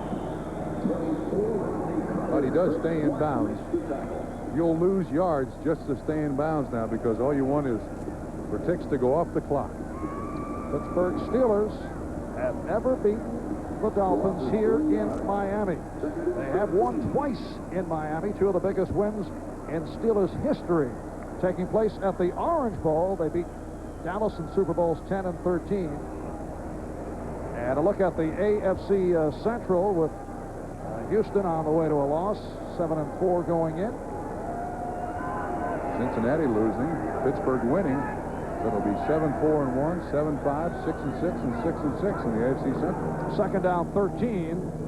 Ball carrier White Stone. So Chuck Noll now doing some shuffling in the backfield with time running down. Sauché on the stop. Well, head coach Chuck Noll facing a lot of criticism earlier in the season after that opening day loss, 51-0. Beat by Cincinnati and Cleveland, looking so poorly in taking the defeats. Last year, a record of 5-11.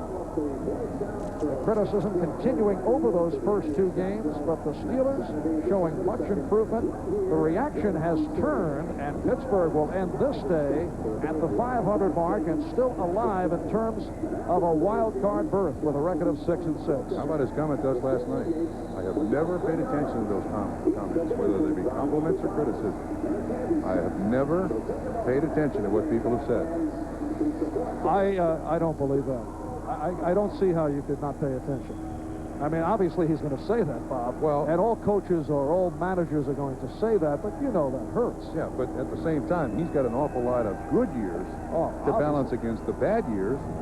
So for a lot of years, he didn't have to read it because he was watching it. They were winning Super Bowls and division champions and conference championships. It wasn't hard to read.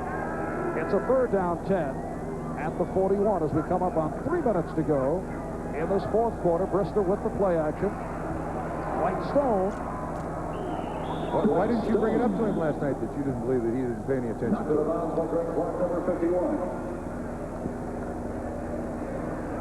I realize.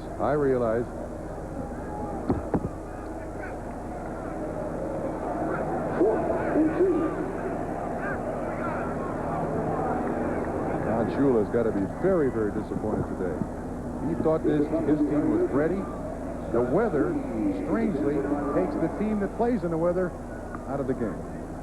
There's no way around it. Newsom is back to punt at his 35-yard line. As we come up on 3 minutes remaining in this fourth quarter, Scott Schwades is back at his 13. Too much time. Delay of game. So the Steelers are just looking to take as much time as they can with that 20-point lead. And they will step it off 5 yards. Well, Marv, when you look back at this game and the fact that Pittsburgh scored 17 points in a driving rainstorm that you could barely see across the field is absolutely remarkable. And they certainly got 10 points on turnovers. But still, in a driving rainstorm, like it wasn't even there, they functioned. Miami did not. A bad snap, but handled by Newsom as he moved to his left. And here is Schwades. And he fell down across the 30-yard line. So a 33-yard punt. And the Dolphins start out from their 32.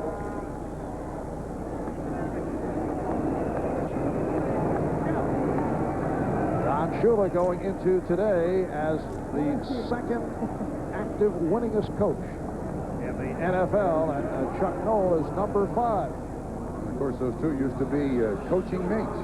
Don Shula hired Chuck Noll. In the last game that Chuck Noll was an assistant for Don Shula, the Super Bowl won by the New York Jets. It probably changed the NFL. Shula number 1 among the active coaches, trailing George Halas, and Chuck Noll is number 5.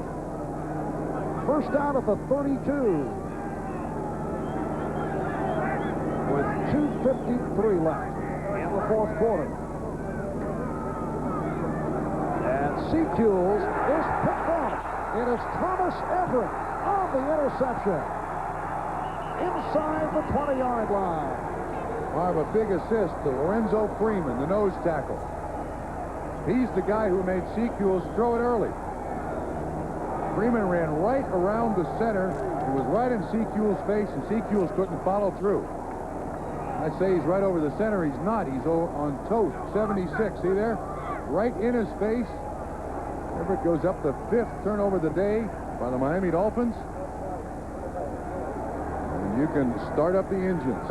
Again, watch on the right guard. Tom Toth tries to trip him. Everett there to make the interception. 2nd of the day, 5th turnover by Miami.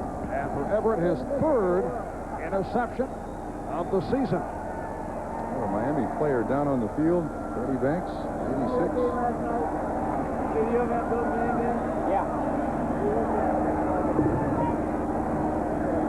So it is turnover number 5 for Miami.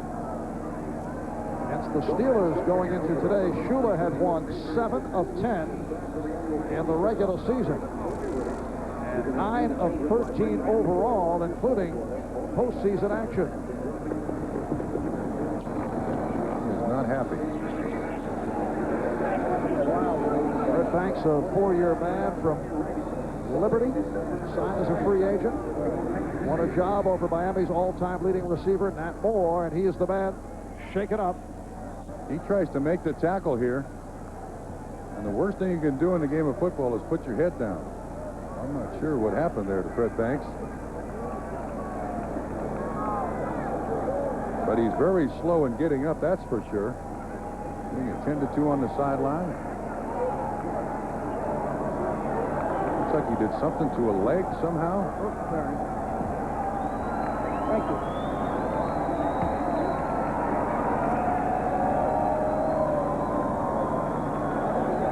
So Fred Banks being helped off. Does not look good. Nothing today for Miami. After the first 10 minutes, looks good. And the question now, the severity of the injured ribs of Dan Marino, who was not in terrific shape going into today, had only thrown a couple of times during the week, throwing lightly, and took a good pop from Carnell Lake in the first half. The weather conditions did not help, but looked to be throwing gingerly right from the start. Miami next week will be at Kansas City and then home for New England. First out at the 16-yard line. Wayne Stone with a short pickup. Again, John Offerdahl on the stop with 2.5 minutes to go in the game. This has got to be one of Pittsburgh's best victories in the last several years. I mean, going on the road, playing a place that they'd never won before. Miami'd been 6-0 down here. And all the bad weather. 2-yard gain. They needed a running game. They got it. They needed the turnovers. They got it. They needed a good defensive effort. They got that, too. Special teams have been good. Rod Woodson helped a bunch. I mean, you can give game balls to all of them. They played well. And last week, Steelers special teams with their best game of the season, led by Rod Woodson, Carnell Lake, and the field goals by Gary Anderson. We'll be right back. AT&T, the right choice. In 1987, Jerry Rice caught a record 22 touchdown passes and scored 23 TDs. But who holds the record for most touchdowns in one season? Chuck Foreman of the Vikings? John Riggins of the Redskins? Or Earl Campbell of the Oilers? Which would you choose? Did you know if you're an MCI ExecuNet or a Sprint Dial 1 customer and your business spends over $50 a month, you could be in the wrong plan. You can save money with the new AT&T Pro Watts. It works off your regular business lines, and all you have to do is sign up once. And you automatically get bigger and bigger discounts on bills from $50 to $5,000 a month. The more you spend, the bigger your discount, automatically. Call us. We'll even waive the sign-up fee. New AT&T Pro Watts, another AT&T advantage. In 1983, John Riggins scored 24 touchdowns, all by rushing to set the NFL record. If you said Riggins, you made the right choice. Pittsburgh Steelers leading the Miami Dolphins 34-14. 2 minutes to go in this fourth quarter. Miami with a 14-0 lead. Pittsburgh coming back with 34 unanswered points. So Miami will drop to a record of 7-5. Buffalo on its way to a victory over Cincinnati. They will go 1 up on the Dolphins. Buffalo with games at Seattle, New Orleans, San Francisco, and the Jets. Buffalo now, final score, beating Cincinnati 24-7. Jim Kelly throwing for 3 touchdowns. As you look at their schedule, and in the AFC Central, Pittsburgh in it in terms of a wild card, although still have to feel they must win their remaining games. And this hour lineup next Sunday, Cincinnati going against Cleveland, Houston, Pittsburgh, Miami, Kansas City, and the late game, it'll be Denver running away with the AFC West against the Raiders in Los Angeles, preceded by NFL Live, Bob Costas, O.J. Simpson, and the Insiders. Yes. Second down and 8 at the 14. And it is Stone trying to pick his way. Gets to the 11. E.J. Jr. on the stop. And Marv, this week in Miami, a lot of the writers in the press were trying to push on Don Shula the fact that, hey, you guys got a chance at the playoffs now for the first time in 3 years. And Shula said, please, all we have to do is address ourselves to Pittsburgh, not worry about or think about the prospect of the playoffs. And look what's happened. They're now 2 games behind, 1 game behind in the AFC East. And our most valuable player award sponsored by Budweiser, the MVP, the rookie running back for the Steelers, Tim Worley, 22 carries, 95 yards. Budweiser making a contribution to the United Way on behalf of all the MVP selected in today's game. And now the Steelers running that clock down as we approach 1 minute remaining.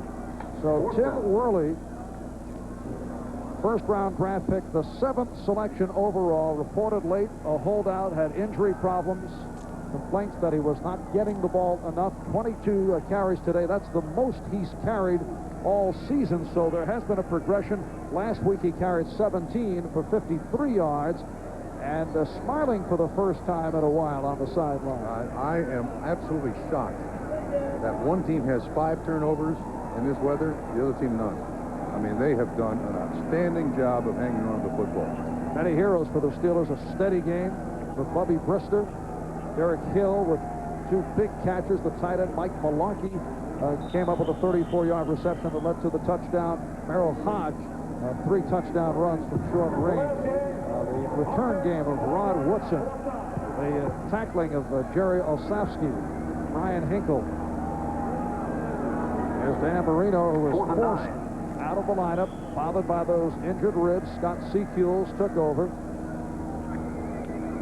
Bubby Brister, incidentally, 8 for 18, 169 yards, but 3 long-range receptions led to touchdowns, 2 to Malarkey, and 2, I should say, to Hill, and 1 to Malarkey. And the time is run out on the Miami Dolphins. A very strange day at Joe Robbie Stadium through a downpour. Pittsburgh coming from way back after trailing by the score of 14-0, and the Steelers with a 34-14 victory, and apparently it was a 4th down. They let the clock expire, ran a play, so now in the change of possession, Miami's going to get it with 20 seconds left. Still 20 showing on the clock. So time for several plays for the Dolphins, who will drop to 7-5. The 3-game win streak is stopped. The last time Miami won 4 in a row was back in '85, a season that saw them reel off 7 straight wins to close out the year.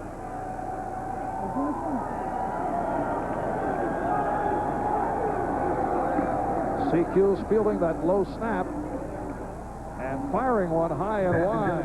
You know, we have reached the point where there may be more people in the broadcast booth than have remained in the stadium. They have been filing out since the 2nd quarter with the heavy rain. Well, the fans at least have a sense of humor because they were cheering, here we go, offense, here we go, down 20 points with 15 seconds left. 2nd down play coming up for the Dolphins.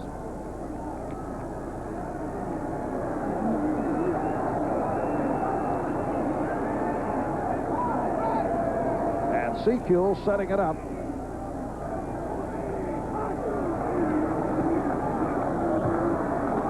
And he took a hit. Pass intended for Duper. Broken up by David Johnson, a backup defender.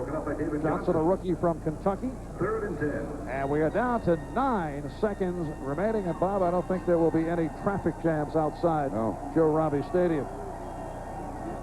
Skins game coming up following Miami and Pittsburgh. Pittsburgh Steelers conclude at 6-6. Playoff chances are still up in the air. They must win their remaining games to have a shot. However, even if Pittsburgh finished 9-7 and tie another team for the final wild card berth, chances are they would lose any tiebreaker because they are 0-2 against Cincinnati, 0-1 against Houston, and the completion to the rookie Andre Brown. He's stopped by Rod Woodson as time has run out. Steelers also with a record now 4-5 against the AFC. So the Pittsburgh Steelers have defeated the Miami Dolphins by the score of 34-14. We'll be back in a moment. Steelers over the Dolphins here in Miami by the score of 34-14. Let's take another swing around the NFL. Buffalo knocking off Cincinnati. 3 touchdown passes thrown by Jim Kelly. Kansas City big over Houston. 34-0 in the fourth. Indianapolis now leading San Diego 10-6 in the fourth quarter. Jets beating Atlanta 27-7. So the Jets now 3-9. Atlanta with the same record. Green Bay by 1 over Minnesota in the fourth quarter. We'll be back here at Joe Robbie Stadium after this message. Yard line.